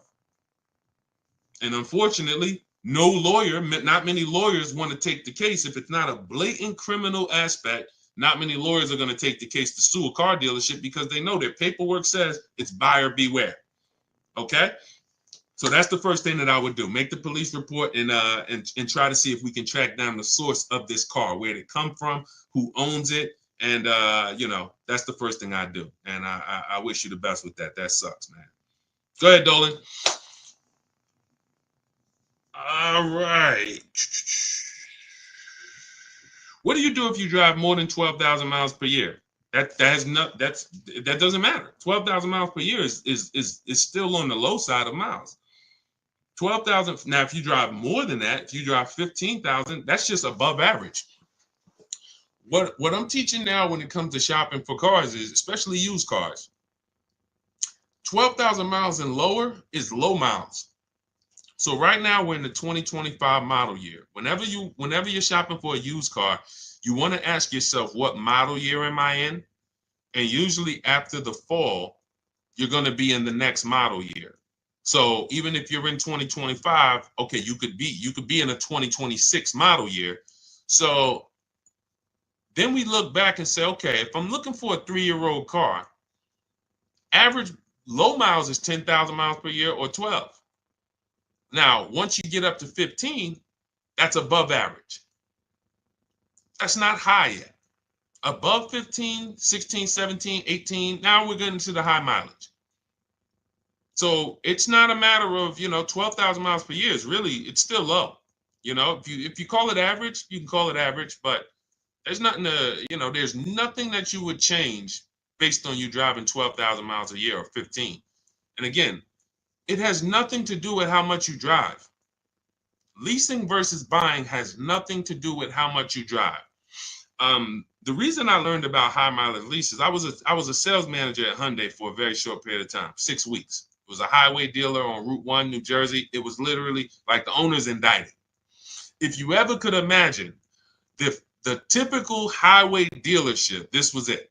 And I've always worked at phenomenal places. I've always worked with great management teams, great sales staff, great culture. This was the opposite. This was like straight up, drugs in the bathroom, fights. I had to break up a fight between two of my sales team. It was just like, and it wasn't a physical fight, but they were about to fight. So I had to be peacemaker there. It was just 6 weeks. I said, thank you. I gave them the key back to the car that they let me drive, the demo. And I said, okay, thank you. God bless. This is not for me. But I learned something extremely valuable there. I had a customer who came back. He was returning his lease. He had 72,000 miles on the car. And I said, wow, you leased this? He said, yeah, I always lease. He said, I used to buy my cars and I would just make big down payments, $10,000 down payments. I wasn't getting the money back. And I just started leasing and I put a lot less money into the car. And when I looked at his paperwork, his lease payment for 25,000 miles per year was only like $150 more per month than what a normal below market deal would be. So if let's say a below market deal on a Hyundai back then, Sonata was like, let's say, $299 or $325, he was paying like $500, and let's say it was $325. I remember looking and saying, this is like $150, $175 more, but you're driving 25,000 miles per year. Now, fast forward, if he's driving 25,000 miles per year and he bought the vehicle, and then he comes back in 4 years with 100,000 miles on it, he still owes a ton of money, because y'all got to realize when you take out a car loan, your car loan moves so slow, doesn't it? You look at your loan, and 2 years later, you're like, wait, I still owe all of this? Yeah, it moves very, very slow because it's amortizing. So you don't really start seeing that the car loan's being paid off until when you got like 2 years left. But the first 3-4 years, you're like, man, I'm not even making a dent in this thing. Which means when you come back in 4 years with 100,000 miles on your car as a high mileage driver, your car is worthless, not worthless, but literally it's probably worth half of what you bought it for, but your loan is still very high. So when I saw that, it's like, wow, that's when I began to teach my clients in the dealership about high mileage leasing, because I had never experienced it before then. I had never really experienced, I never saw it. It didn't click until then. Has nothing to do with how much you drive. Has everything to do with how long you're going to keep the car. That's why Step one in my book is called the most important question. There's nothing more important than this. How many years? Hey, Tawana, what's going on? Thanks for tapping in. There's nothing more important than how many years you're going to keep the car. Because if you were buying, and we'll wrap this up with this statement, if you were buying a depreciating anything, if you sat down with a financial advisor and you said, okay, I want to buy this stock, and they told you, well, this stock has a short-term depreciation, but in the long run, it goes up. Well, can you explain that to me? Okay, well, the people who buy this stock, it goes down tremendously for 5 years, but then it shoots up for the next 6 years. You'd be like, okay, well, I'm only going to keep it about 5 years. They would tell you, then don't buy this stock. You say, well, I'm buying it anyway. Well, that's a bad decision. That's what's happening with cars. You're looking at cars. Every car you look at is going to go like this for the first 5, 6 years. So when you buy it, but you're not keeping your car more than 4, 5, 6 years, you literally, right when the car is going to start leveling out in depreciation, which means this is the reward stage. This is the benefit to you for buying the car. You went through this hell. Now it leveled out, and you have a vehicle that you paid off that you can keep for 4, 5, 6, 7 more years, paid off, not really losing value. That is this is the purchase. This is who should be purchasing. If this is not you, you're just riding this roller coaster down, and then you go and you get another car, ride it down. It has nothing to do with how much you drive. And the more you drive, the steeper the decline is over the first 5, 6 years. Understand this. All right. I think we made everybody clear on that. If you're clear, type $signs if you got that. Type $signs if you got that. Okay, everybody clear? Type $signs if you got that. Let's see. Okay, I see you, Dark Star. I see you, Tawana Bank. Okay, I see you. Okay, I see you, Sugar Mama. Okay, Sharon. Perfect. That's what all right. We want to make sure you are locking these concepts in. These concepts do not change. We are so far ahead of what's being taught in the market. You don't have to worry about these principles changing pretty much in our lifetime. Something would have to drastically change with cars for these principles to change. We're just ahead of the market. And unfortunately, if more car salespeople were taught these parameters and they were educating their clients, we wouldn't have to. There would be no place for us to do online education because car salespeople would be held to a very high standard with the threat of losing their license if they had to get one, or losing their ability to even be in the business if they had to learn these things, but they don't. You come in with a good smile, you say, hey, I want to make some money. You will be selling cars the next week, working with the public. Never sold cars a day in your life, don't know about loans, depreciation, resale value. Come on in, say, hey, all you got to do, if anybody's looking for a job, you want a career change, you just like, man, you know what? I think I would go right into a car dealership. You go into 10 car dealerships, say, hey, can I speak to the manager? Hey, look, I'm looking for a job. I just really want to make money. And you know what? I think I got a good personality. You'll have a job. You'll be selling cars in a week. That's who's helping you make $50,000, $100,000 decisions. That's who's helping you. So protect yourself. All right, my car insurance told me that insurance would double on the lease versus a purchase. That's just not true. You need to shop other insurance rates. That's just not true. Now, if you have a vehicle that has, you have if you maybe have a liability only policy, but full coverage is full coverage. If we got to, watch this. This is interesting. When you lease, what shows up on your credit report, when I lease, like, let's say I lease a $30,000 car. Let me use my car. The last lease I had was a Jeep Grand Cherokee.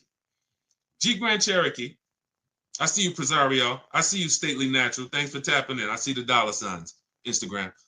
What I noticed, like, all right, I got a $33,000, $35,000 Jeep Grand Cherokee Laredo, 2018. I leased it for $330 a month. No money down, $330 a month. I paid about $12,000 over 39 months. When I pulled up my credit report, that's the amount that shows. 12,000. 12,000. Why is this important? Well, if I had purchased that $35,000 vehicle, how much is showing on my credit report? Balance due. 33, 34, 35,000. Whatever the whole loan is. So now outstanding is 12,000. Outstanding is 12,000. If God forbid the vehicle's totaled, the insurance company pays it off and I go get another vehicle. I don't have to worry about losses or anything like that. Now, if I put money down, that's a different question. That's the reason why we need to know our risk of putting money down on a lease, because if the vehicle's stolen or totaled, you don't get the money back. So it's very important. That's another reason we shop for every lease with no money down. Very important. But when it comes to insurance, the same vehicle that I'm driving for $33,000 that I leased is the same vehicle that that if I purchased it, I would need to insure with full coverage. Nothing changes, but with a lease, I'm responsible for less. Think about that. So from an insurance standpoint, I'm responsible for less. I'm only responsible for $12,000 of payments over the next 3 years on this vehicle. The bank is responsible for the balance. So that's why I don't see a lease. I've leased vehicles. I purchased vehicles. We leased several cars before we purchased our Infiniti truck. I didn't see my insurance drop when we purchased this Infiniti truck. I didn't be like, oh no, I didn't see my insurance go up. So what it sounds like to me is you now need to shop for insurance. Because if your insurance broker told you that your insurance is going to go up by leasing, they're incompetent. Because there's no way, maybe the companies they use, or like I said, maybe you have liability only. If you got liability only, which that's not even recommended. So if you have liability only, if your vehicle has any value, you should look into that. You should Google why having only liability is a bad thing. I'm not giving insurance advice because it's not my thing, but I have read it. So I can't see your insurance company telling you that and it making any type of financial sense. You might need to get a new broker, and you're one of the rare people that even still uses an insurance broker. Shop him against an online broker. Go to Insurify, online broker. See if Insurify will shop a bunch of companies for you and save you money. Because Insurify will shop a bunch of companies for you, and why are we paying a human that got to eat? I'd rather an app that takes a small percentage of commission from the companies than a person who needs to actually feed his whole family based on my insurance policies and premiums. I'm gonna move on. All right. Now look, I don't talk about insurance. That's a great question. But I talk about everything else in my new digital book. It's called Cars from Home, 7 Steps to Saving Time, Money, and Avoiding Dealerships. It's 5-star rated. You can Google it. You can thank you to everyone who's reviewed it. And you can see that everything's in there, step by step. Leasing, below market leases, below market purchases, below market used cars, new cars, all in there step by step. You can get a copy as part of my welcome offer for 75% off. It's normally a $97 book. It's worth way more than that. But I had to price it somewhere to let you know it's not a normal book. It'll be one of the most valuable books you own. I won't say the most valuable, but financially, it will be one of the most valuable books you own. So part of my welcome offer, you can get a copy for 75% off. That'll be $24, but it's only for 30 minutes. So you can go to my TikTok bio, my Instagram bio, the YouTube comments or the Facebook comments, click those links. You'll activate your 75% off, and then just grab your book, and it'll be in your inbox by the time we get off the stream. You'll have everything we teach step by step, everything we've helped thousands of people do. When you type in my name, you can see all I care about is the people's results. That's why we sit here all day and we talk about other people's results, not just my results, people who are using these strategies and getting these results over and over and over again. All right, so go grab your book, come back to the stream, and thank you to everybody who's reviewed the book. It does matter. It does matter. We appreciate you. All right, Dolan, pull up the next question. Let's keep it moving. Okay. All right, we got a lot of questions coming. I'm seeing questions coming from every single platform. So, all right, type your question and try to type it in one. Don't type it in like multiple kind of segments. All right, go ahead, Dolan, bring that one back up. My car's okay. Well, we already did that. Let's move to the next one. All right, is it worth considering a lease if you plan to keep the car at the end of the term? Why are we doing this? Why are we doing this? Like, I don't know. Okay, let me answer this. So, why are we leasing and then we want to buy it at the end? I can't get that. All right, let me be clear on this. This is a horrible way to move, and I'm going to explain why. The benefit of leasing is we drive vehicles for cents on the dollar compared to people who purchase. Look at this. Raphael has a $46,000 Jeep Grand Cherokee. She's paying $549 a month, no money down. Now, every $5,000 on a loan is how much per month? Every $5,000 on a loan is how much per month?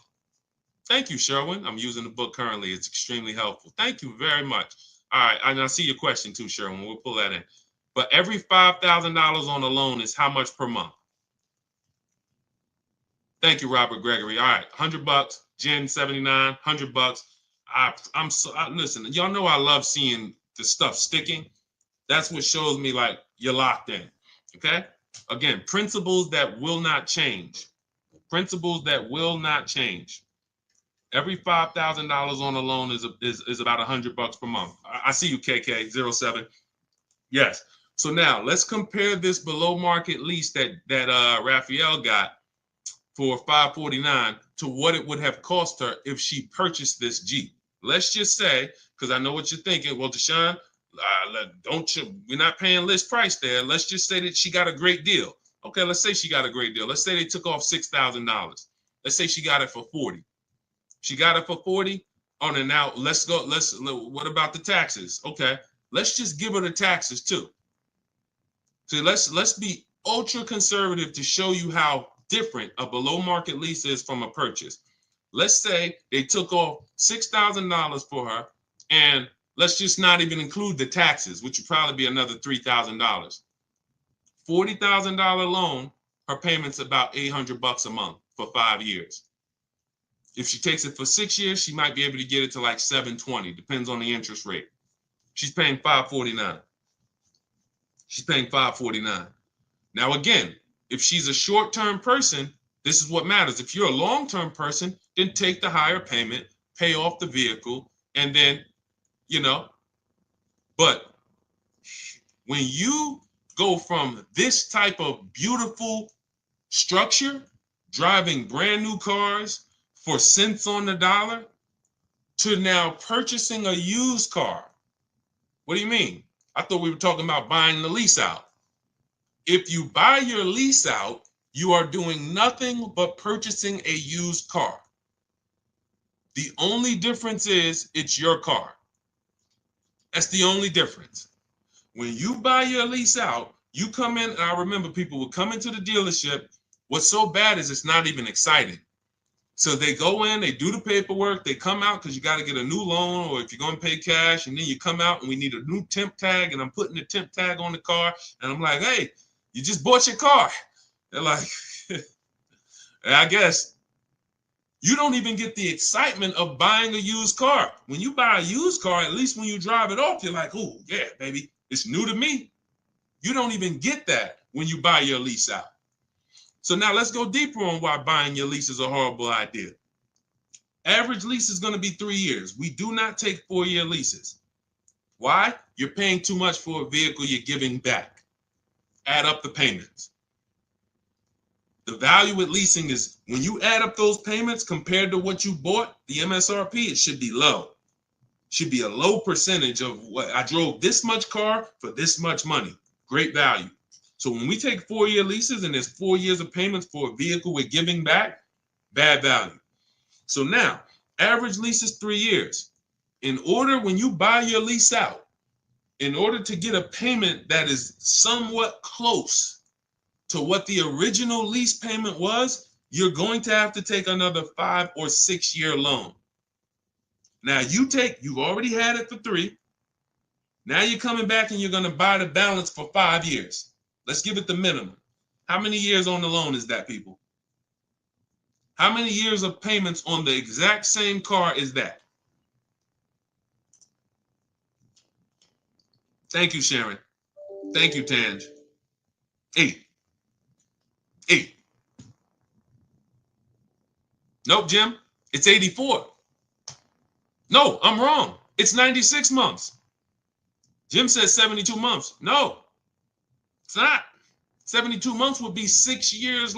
That's the max loan that we take. In my book, I have something called the rule of 72 and the 10th birthday, which means you should never take a loan longer than 72 months, and your car should be paid off by the 10th birthday if you want to avoid the risk of having an older car with a payment. Things can go wrong and you still have a payment. So we never take a loan. So 72 months, Jim, is 6 years. When you buy your lease, when you lease for 3 and then you buy it for 5 years, that's 96 months of payments, 8 years of payments on the exact same car. What smart person is taking 8-year loan? Anybody signing up for that? Any of you walking into a dealership saying, hey, give me the 96-month loan? Anybody? Is anyone going to walk into a car dealership at any point and say, hey, all right, show me what it looks like for 96 months? I'm seeing, look, we're on 4 platforms. I was quiet on Instagram. Sharon said no. Anybody? Never, right?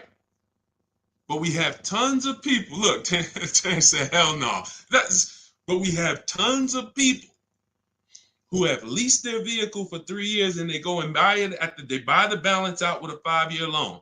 And there are some who take a 6-year loan. And I'm going to tell you why, because I remember when I started teaching this for our books, my Infinity lease was ending. And I said, you know what? I want to look at, my payment was $390 on that last Infinity.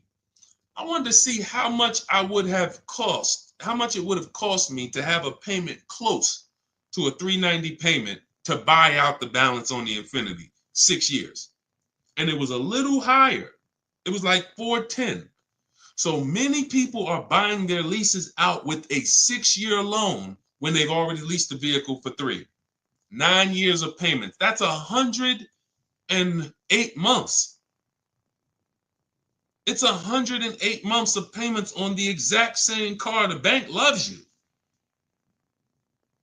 That's why we don't mix buying versus lease. We don't mix. If I'm going to lease, look, here's the question. Simple things. Simple principle to lock in. When I'm leasing, my first question whenever I'm buying my vehicles is, am I going to keep it more than 8 years? Am I going to keep it definitely more than 8 years? If your answer is no, okay, I'm shopping for a lease. Okay, my lease is about to be up. All right, time to start thinking about my next vehicle. What's my question? How many years am I keeping the next vehicle? How many years am I keeping the next vehicle? It doesn't change. Okay, I think I want to I want to buy something. I got my eye on something. I want to keep it at 8 years, 9 years, 10 years. I got my dream vehicle that I want to get right now. I ain't think I'm going to keep that thing until the wheels fall off. Perfect. No point in leasing. Don't even think about leasing. These are the principles. Because the depreciation, a person who's driving a below market lease, you cannot catch up with them if you purchase. If you got a used car, if you bought a new car, doesn't matter. They're driving vehicles for so cheap. Below market leases. I'm not talking about commercial leases. I ain't talking about the stuff you hear your people saying, man, look at I'm paying a lot for this lease. That ain't us. Don't listen to people who don't know how to get below market deals. They're going to tell you, look at Teddy, $73,000 BMW, $829 a month. His final payment, that was his counter offer, $856 a month. He uses our system. One of the things I teach is we do this from home. We go online, we contact multiple dealers. We actually contact 25 dealers in about 20 minutes. I have email scripts that you use, you copy and paste, and we get at least 5 offers and then we choose the best offer. Very rarely is the best offer going to be your closest dealer. Like, look at the closest dealer. He said his closest dealer's offer came in at 937. His best offer was 856. So the closest dealer is not usually going to be your best offer, because when they see a zip code, they think, oh, when I worked for Mercedes, they told us that they told us NADA tells us most customers only shop 2 dealers. Car dealers know that about you when you walk in. So that means, all right, we're going to talk to this person. Odds are they're not going to shop us, and they're going to try to negotiate with us, and that's okay. We'll tell them we're giving them a good deal. We'll take off $5,000. We'll show them this, but we'll never give them, see, 8 out of 10 dealers are not going to go below a certain number. So you don't know that when you say, look, you might think, let me show you how dangerous negotiating with a dealer one-to-one is and why we never do it. You take somebody like Sean. Sean gets $21,000 off of his F-150 Lightning. If he had negotiated with one dealer on this, let me go to his follow-up, because he was asking me, did I think this was a great deal? And I said, well, if it's your best offer, then it's a great deal. Hold on. Let me see. Can I find this follow-up on Sean? See, I want y'all to understand, we never talk numbers in a dealer. We never talk numbers in a dealer. You don't have any leverage. You cannot shop competitors. And the only way that you're going to get a great deal is shopping competitors. In fact, I don't need to go deep on that. I don't need to go deep on that. When you don't shop, when you don't step back and get multiple offers, somebody might take off $7,000. There's somebody who bought an F-150 Lightning just like Sean, just like the $21,000 discount I just showed you with Sean. And they were in the dealer and they were negotiating back and forth, back and forth, back and forth. And that guy or that woman went home and said, guess what? I got a great deal on this truck, $73,000. Guess how much I got him to take off? Oh, how much? $12,000. Ooh, $12,000. That's good. That's the biggest discount we ever got. Yeah, I roughed him up. Yeah, he didn't want to do it. But meanwhile, what do we know? Sean shopped the whole market, got multiple dealers, saw several offers, saw the $12,000 discount, saw the $7,000 discount, saw a $15,000 discount. And then this one dealer comes in who's far away from him, who said, hey, I'll take off $21,000. I'm on my way.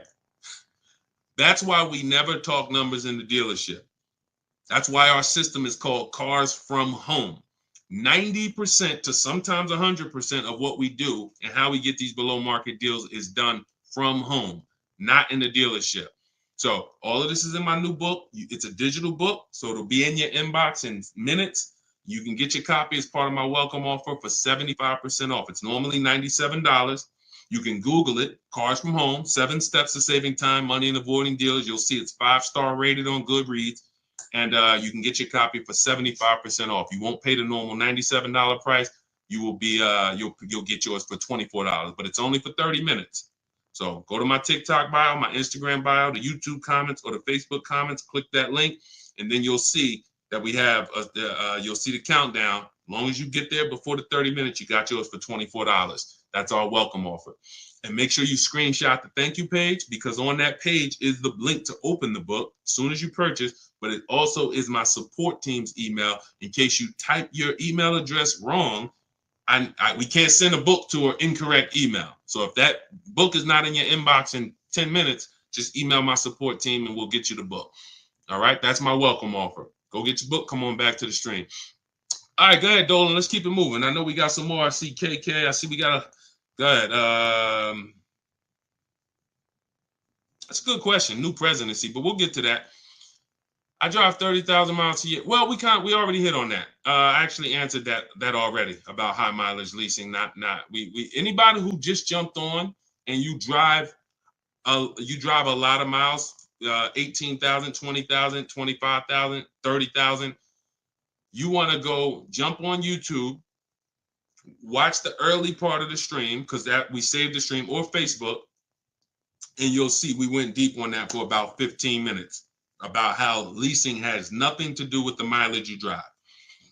I gave you examples of high mileage leases, Jen with her 18,000 mile a year lease. And then I talked to you about when I learned about high mileage leasing, which is when in Hyundai and my client who came in with a 25,000 mile a year lease, and they were only paying $175 more per month than a great lease. So yeah, just go back and catch that. Go ahead, Dolan.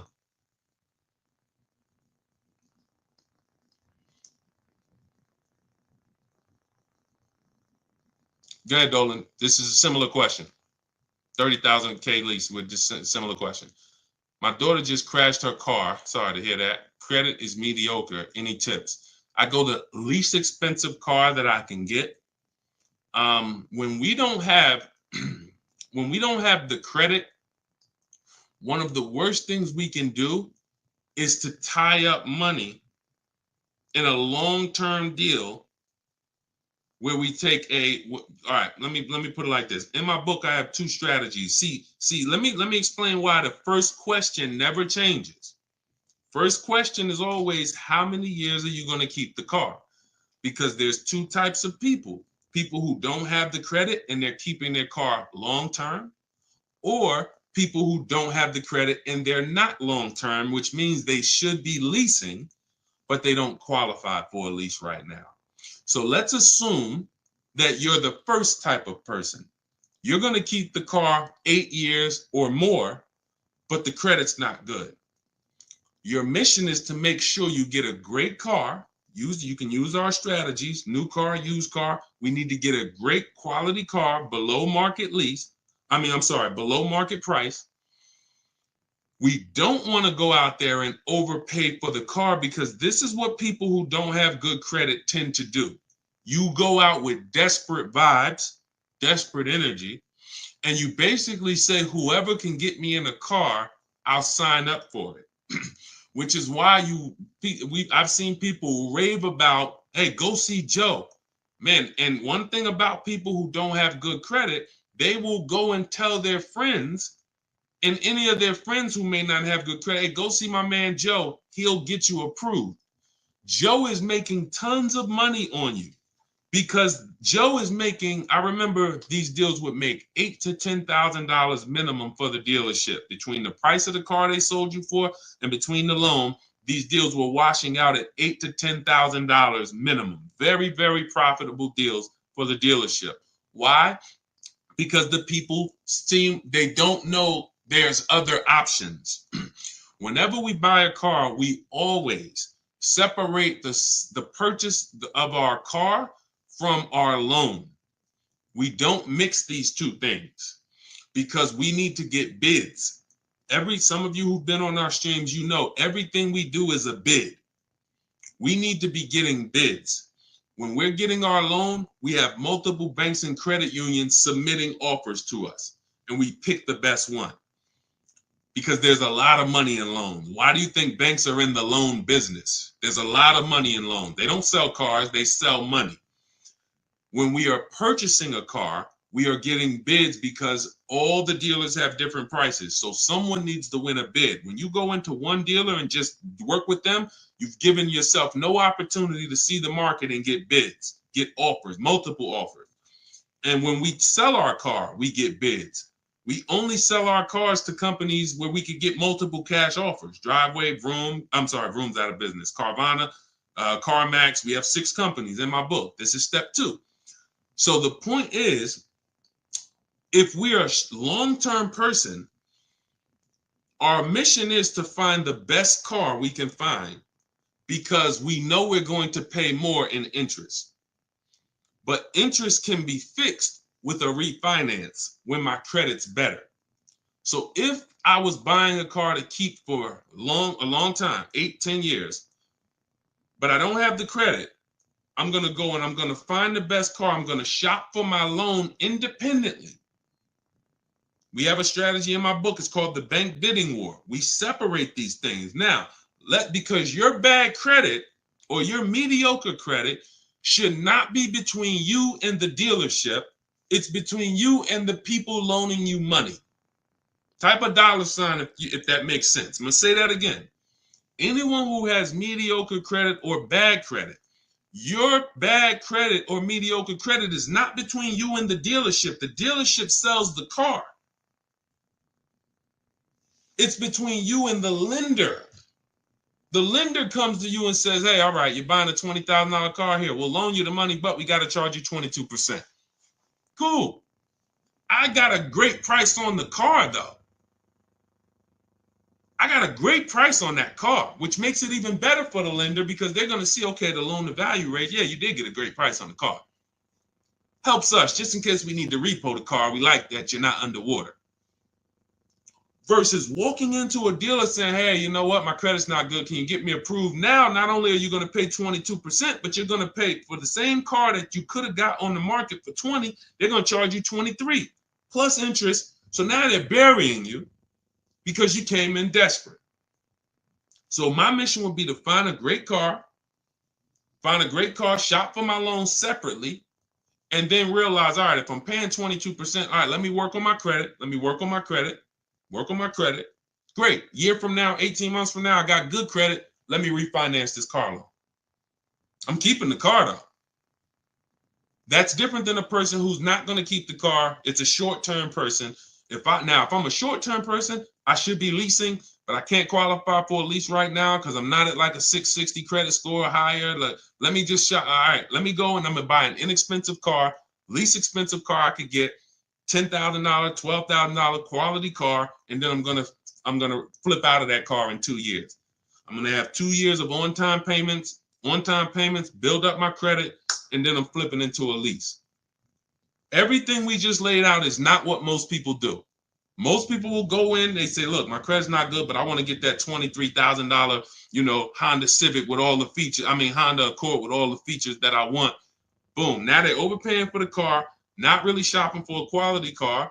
Maybe they got it if it's a Honda, but you still could get a bad Honda. Are you checking service records? Are you checking accident history? You could have a great car, but you bought a bad one.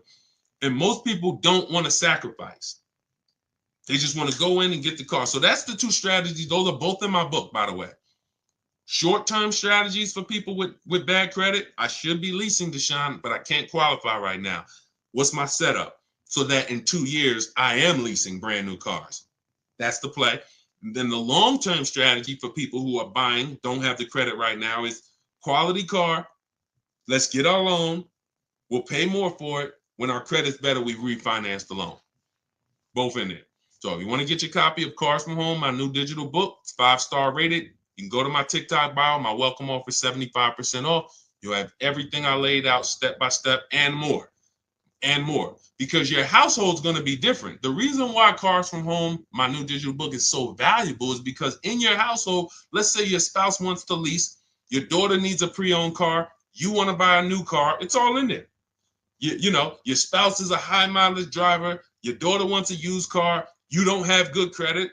There's 3 different strategies in there for you 3. Y'all are 3 totally different people, and each path is in that book for you guys to get to the below market purchases based on that. Okay, so if you want your copy, go get it. It's part of my welcome offer, 75% off, but only for 30 minutes. In my TikTok bio, my Instagram bio, the YouTube comments, or the Facebook comments, click that link, go grab your book. You'll get it for $24 instead of the normal $97 price, as long as you get there before the 30-minute timer expires. Right? Go ahead, Dolan, shoot the next one up.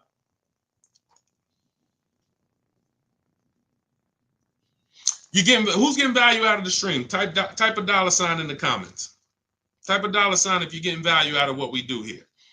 We hold ourselves accountable to not holding back. The reason why, we never hold back. It's all about, if you can remember all of this. I got tons of free videos that's been hitting the airwaves for 3 years. You want to try to maneuver through them all, piece stuff together, God bless you. You want to come on the stream, listen, try to piece it together, God bless you. Some of you like, yo, I ain't gonna remember all of this. Let me go get the blueprint. Let me make sure no matter what I can reference it. Okay, everything's in the blueprint. That's the purpose. We make sure you can get the information no matter how you want it. No matter how you want it. Some of you who like Deshone, you work with people. I see you showing a lot of people in your Facebook group. Yeah, we work with people all the time. I've worked with over 2,000 people since 2021.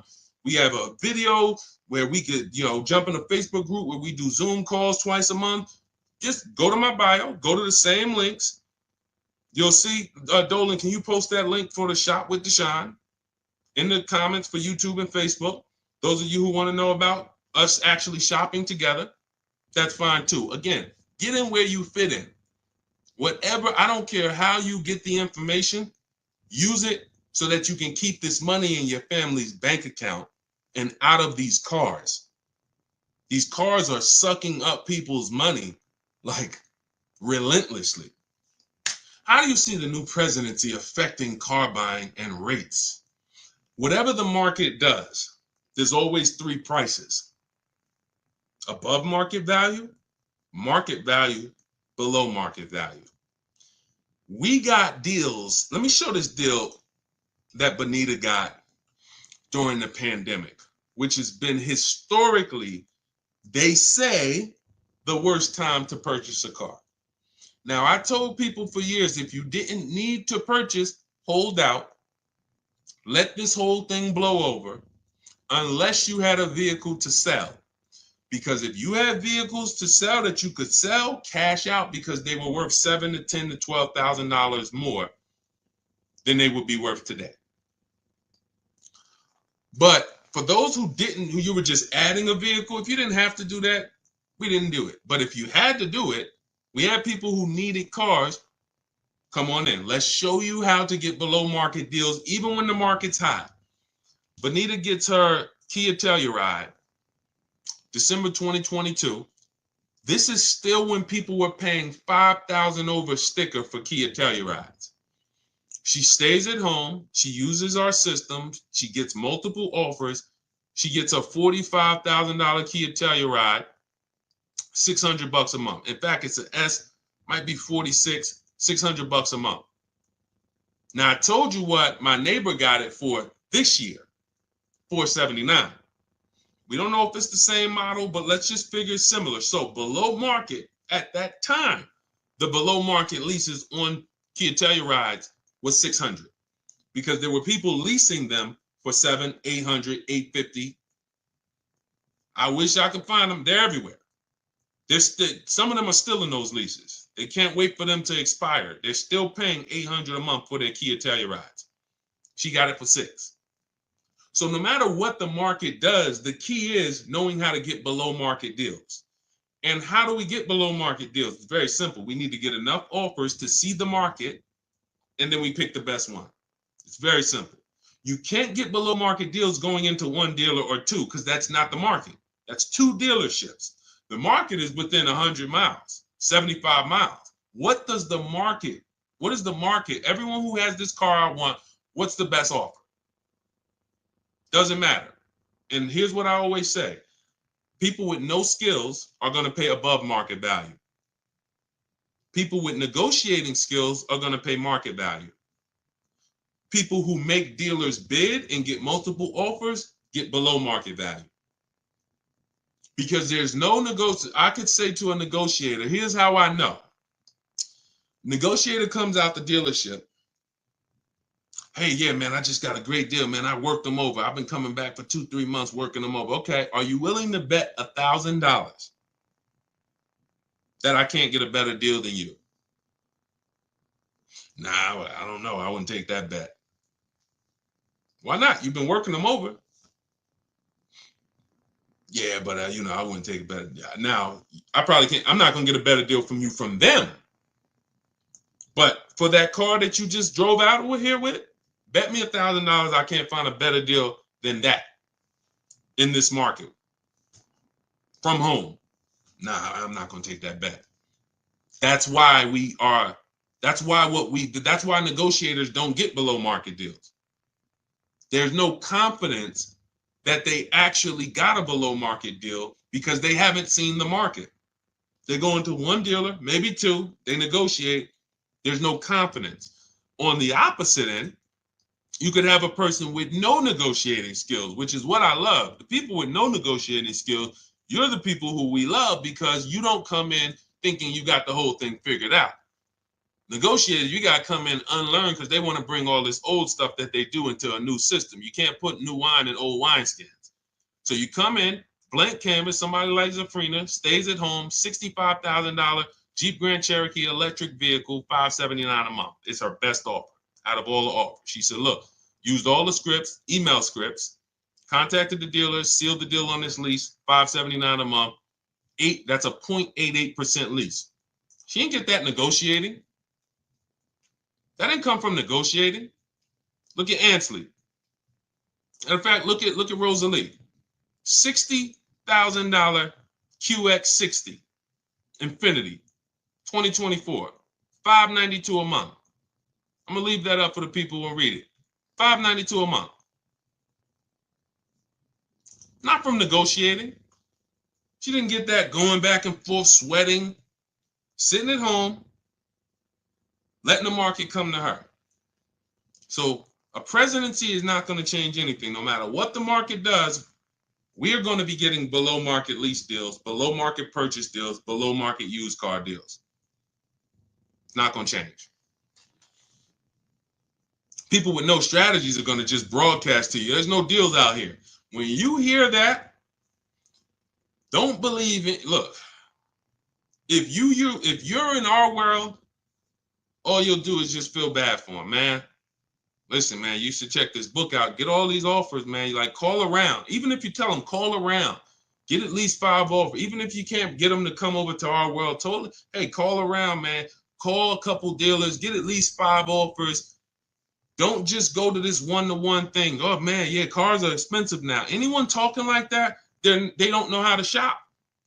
So what they want to do is broadcast that to you and have you be like, oh, there's no deals out here. Now you walk into a dealership and you just like, hey, yeah, man, you know, I know it's no deal. I think about we used to get deals back in the day, man. We would get big discounts off, and the car salesman sitting there like, yeah, it's crazy how the market's changed, right? Like we can't even, you know, these cars are now selling for, you know, there's no cars out here, right? You know, inventory is still limited. Is it? Yeah, man, it's, yeah, after the pandemic, you know, we had the pandemic with the chips, you know, we had the, you know, then we had the strike. You remember the auto worker strike? Yeah, that's right. Dang, man, it's like we just keep getting hit like, oh, and then we just got to pay it, right? It just falls on us. Yeah, it's sad, but look, here's what I do. I'm going to talk to my manager, and we're going to make you the best possible deal we can. I guarantee you that. All right, man, you're going to have to work with me. Man, you sitting there with a shark. You are blood in a shark's mouth. He can taste it. You just said everything I need you to say for me to know that I'm about to make 5, 10. I might make a $1,200, $1,500 commission on you because I'm gonna make 10 grand for the dealership. These people are not your friends. And look, I'm the bad news first person. Look, I don't leave you there though. So I'm not the person who sits here and just goes bad news. But I gotta tell you that that you shopping the way they have programmed you to shop is bad. I can't sit here and make it look like you guys are doing okay. You know, just keep going that way. Let me teach you some negotiating tactics to go back and forth with these car salesmen that negotiate 3 times a day, 15 times a week on cars, and you never know what they own the car for, but I'm going to give you some tactics where you could go toe-to-toe with them, and you can't win. You don't know what they own the car for. You don't know. The name of the game is step out of it, step back, relax at home where you're in control, use the internet, a beautiful tool that allows us to shop for TVs, shop for groceries. We can shop for all of these things comparatively, right? Using the internet. We just use it for cars. That's exactly, Sherwin. That's why we need the 25-5. Exactly. How can you tell if you're getting a deal when you're looking for a vehicle that is being marked up? Multiple offers. It's very simple. We expose the dealers who are charging high prices. Let's go back to Teddy's deal. I would assume that on Teddy's BMW here, $73,000 BMW, he said his highest offer, he said, I received 10 offers. I only used the scripts provided. That's the email scripts. closed on a 2024 BMW i4 M50, $856 a month. His highest offer during this process was $1,123. There's no doubt that that was a marked up offer.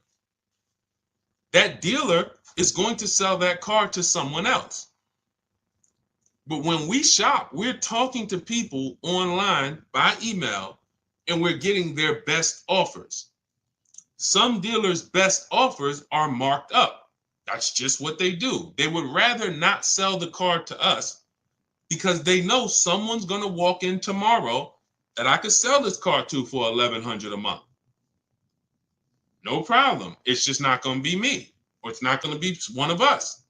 But that's okay, because if they weren't selling it for $1,100 a month, they wouldn't have made that offer to Teddy when he gave them everything they needed to make him an offer. Here's our offer, Teddy. Take it or leave it. It's $1,100 a month. No problem. But I got another offer for $986, and his best offer ends up being $856 a month.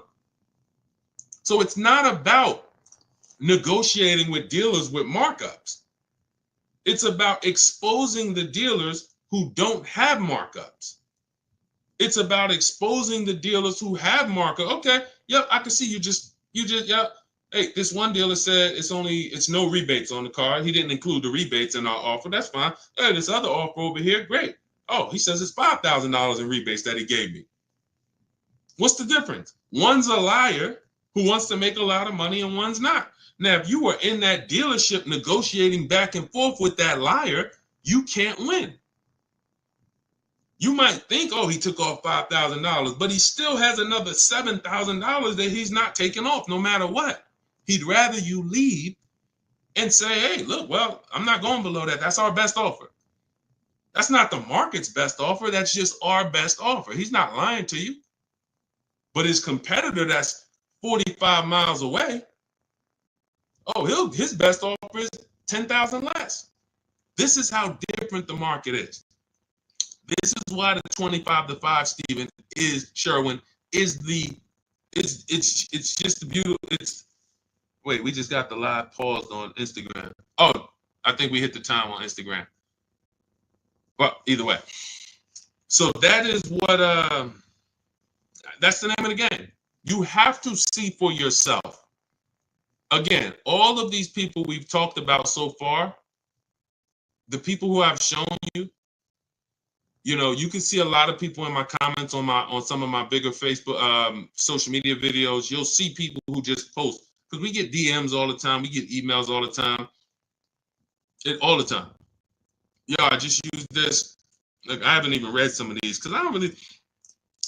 These emails are a little harder to bring in, because I like to bring in the pictures when people show me. I like when people send me their pictures as well as the details of the deal. But we get these all the time. Look, for my new car, I'm at 1.34%. So I know, thank you, capital letters, I know I got a good deal. Look, using your strategies, I calculate that I did not get a good lease deal on the Pathfinder, which turned out to be 1.64, but that won't ever happen again. Awesome, Kamika. Oh, Kanika, sorry, that looked like an M. So she assessed using the 1.5% rule. She did her math for her old lease, and she's like, dang, I didn't get a good lease deal last time. Perfect. But she's like, it's never going to happen again. Now this new lease deal, for my new car, I'm at 1.34. So I know I got a good deal. Further proof that there's about $10,000 difference in the price of these vehicles. But I'm saying that I'm paying the same price monthly that I was paying on the lower trim with way less features. Using your books and scripts, I negotiated with about 6 different dealers, with the best offer coming in right at 1.5, and then at the very top of my budget. I was about to move to my Plan B vehicle when a 1.38 offer came in, and then we have a counter offer calculator. She ended up getting another $15 off, bringing it to 1.3%. Look, I will be using your book to help my mom with her vehicle purchase next year, and for myself and my family for years and years to come. I just wanted to say thank you for putting yourself out there to teach people these skills. Much love and appreciation. Now, I got to start reading these emails more during the show. Thank you, Kanika. That just gives you a nice, warm, fuzzy feeling. See, I don't care about nothing else but people keeping money in their house. That's what I hold myself accountable to. All of these people out here teaching stuff, and if they ain't getting results for their people, they shouldn't be teaching. I don't care about no followers. What the heck do I care about followers if the people who following me ain't saving money on cars? What does that do? Oh, you got 2 million followers. Who's saving money on cars? Who's not going to dealerships? Who's sitting at home enjoying car shopping? Probably about 50,000 of them. That's who I care about. I appreciate all the 2 million, but the 50,000 is who. They're the ones who results. That's all I care about, man. Thank you, Kanika. That's beautiful. I might have to read one more. Hold on, because I pulled these into the show, but I'm like, I haven't read them in a while. Hold on. Thank you so much for these resources. I read your entire book last night. I've already been underway and trying to put my deal together. What a great book. I have my quotes together, and now I'm ready to take the next step with the calculator. We have like 5 calculators in the book that we invented. Can't get them on Google. Literally counter offer calculators, budgeting calculators, stuff that, we invented. Wrote the code for it. It's in there. However, he just said, however, I do see your lease calculators for 12,000 miles per year. Do you have something I can use for 15 per year? So that was just a question that he wrote to me, just saying how great the book was and him having a strategy. And then, once he gets to the next stage, he sees we adjust the miles after. So again, it's all step by step. When we accept offers at 12, but we know we need 15, we always see sometimes because people think ahead, they're like, wait, hold on, I need 12, I need 15, I need 18, but it said we shop for 12. But once you shop for 12 and we're reviewing our offers, that's when I say, now here's when we pick the best offer and then adjust our mileage with that dealer. We need to find the best dealer first, then we adjust our offers. Okay? But yeah, I mean, it does. See, it's the confidence of having a plan. You can hear that when he was writing, he's like it's different. I'm shopping with a plan now. I'm not out here winging a $50,000 transaction, kind of shooting from my hip, hoping I don't make a mistake. It's like I have an actual process to follow, designed by a car dealer or a car salesman. I wouldn't call myself a dealer, even though for 4 years I ran a brokerage. So technically that is a dealer, but I've been inside car dealers for 14 years. So we wrote the process from the inside. So, okay. All right. All right, let's go, Dolan. I know, Dolan, you said we trying to go 2 hours, but I don't know, man. Like, text me in the private chat, man. I don't know about it. After about like my voice, let me drink some water.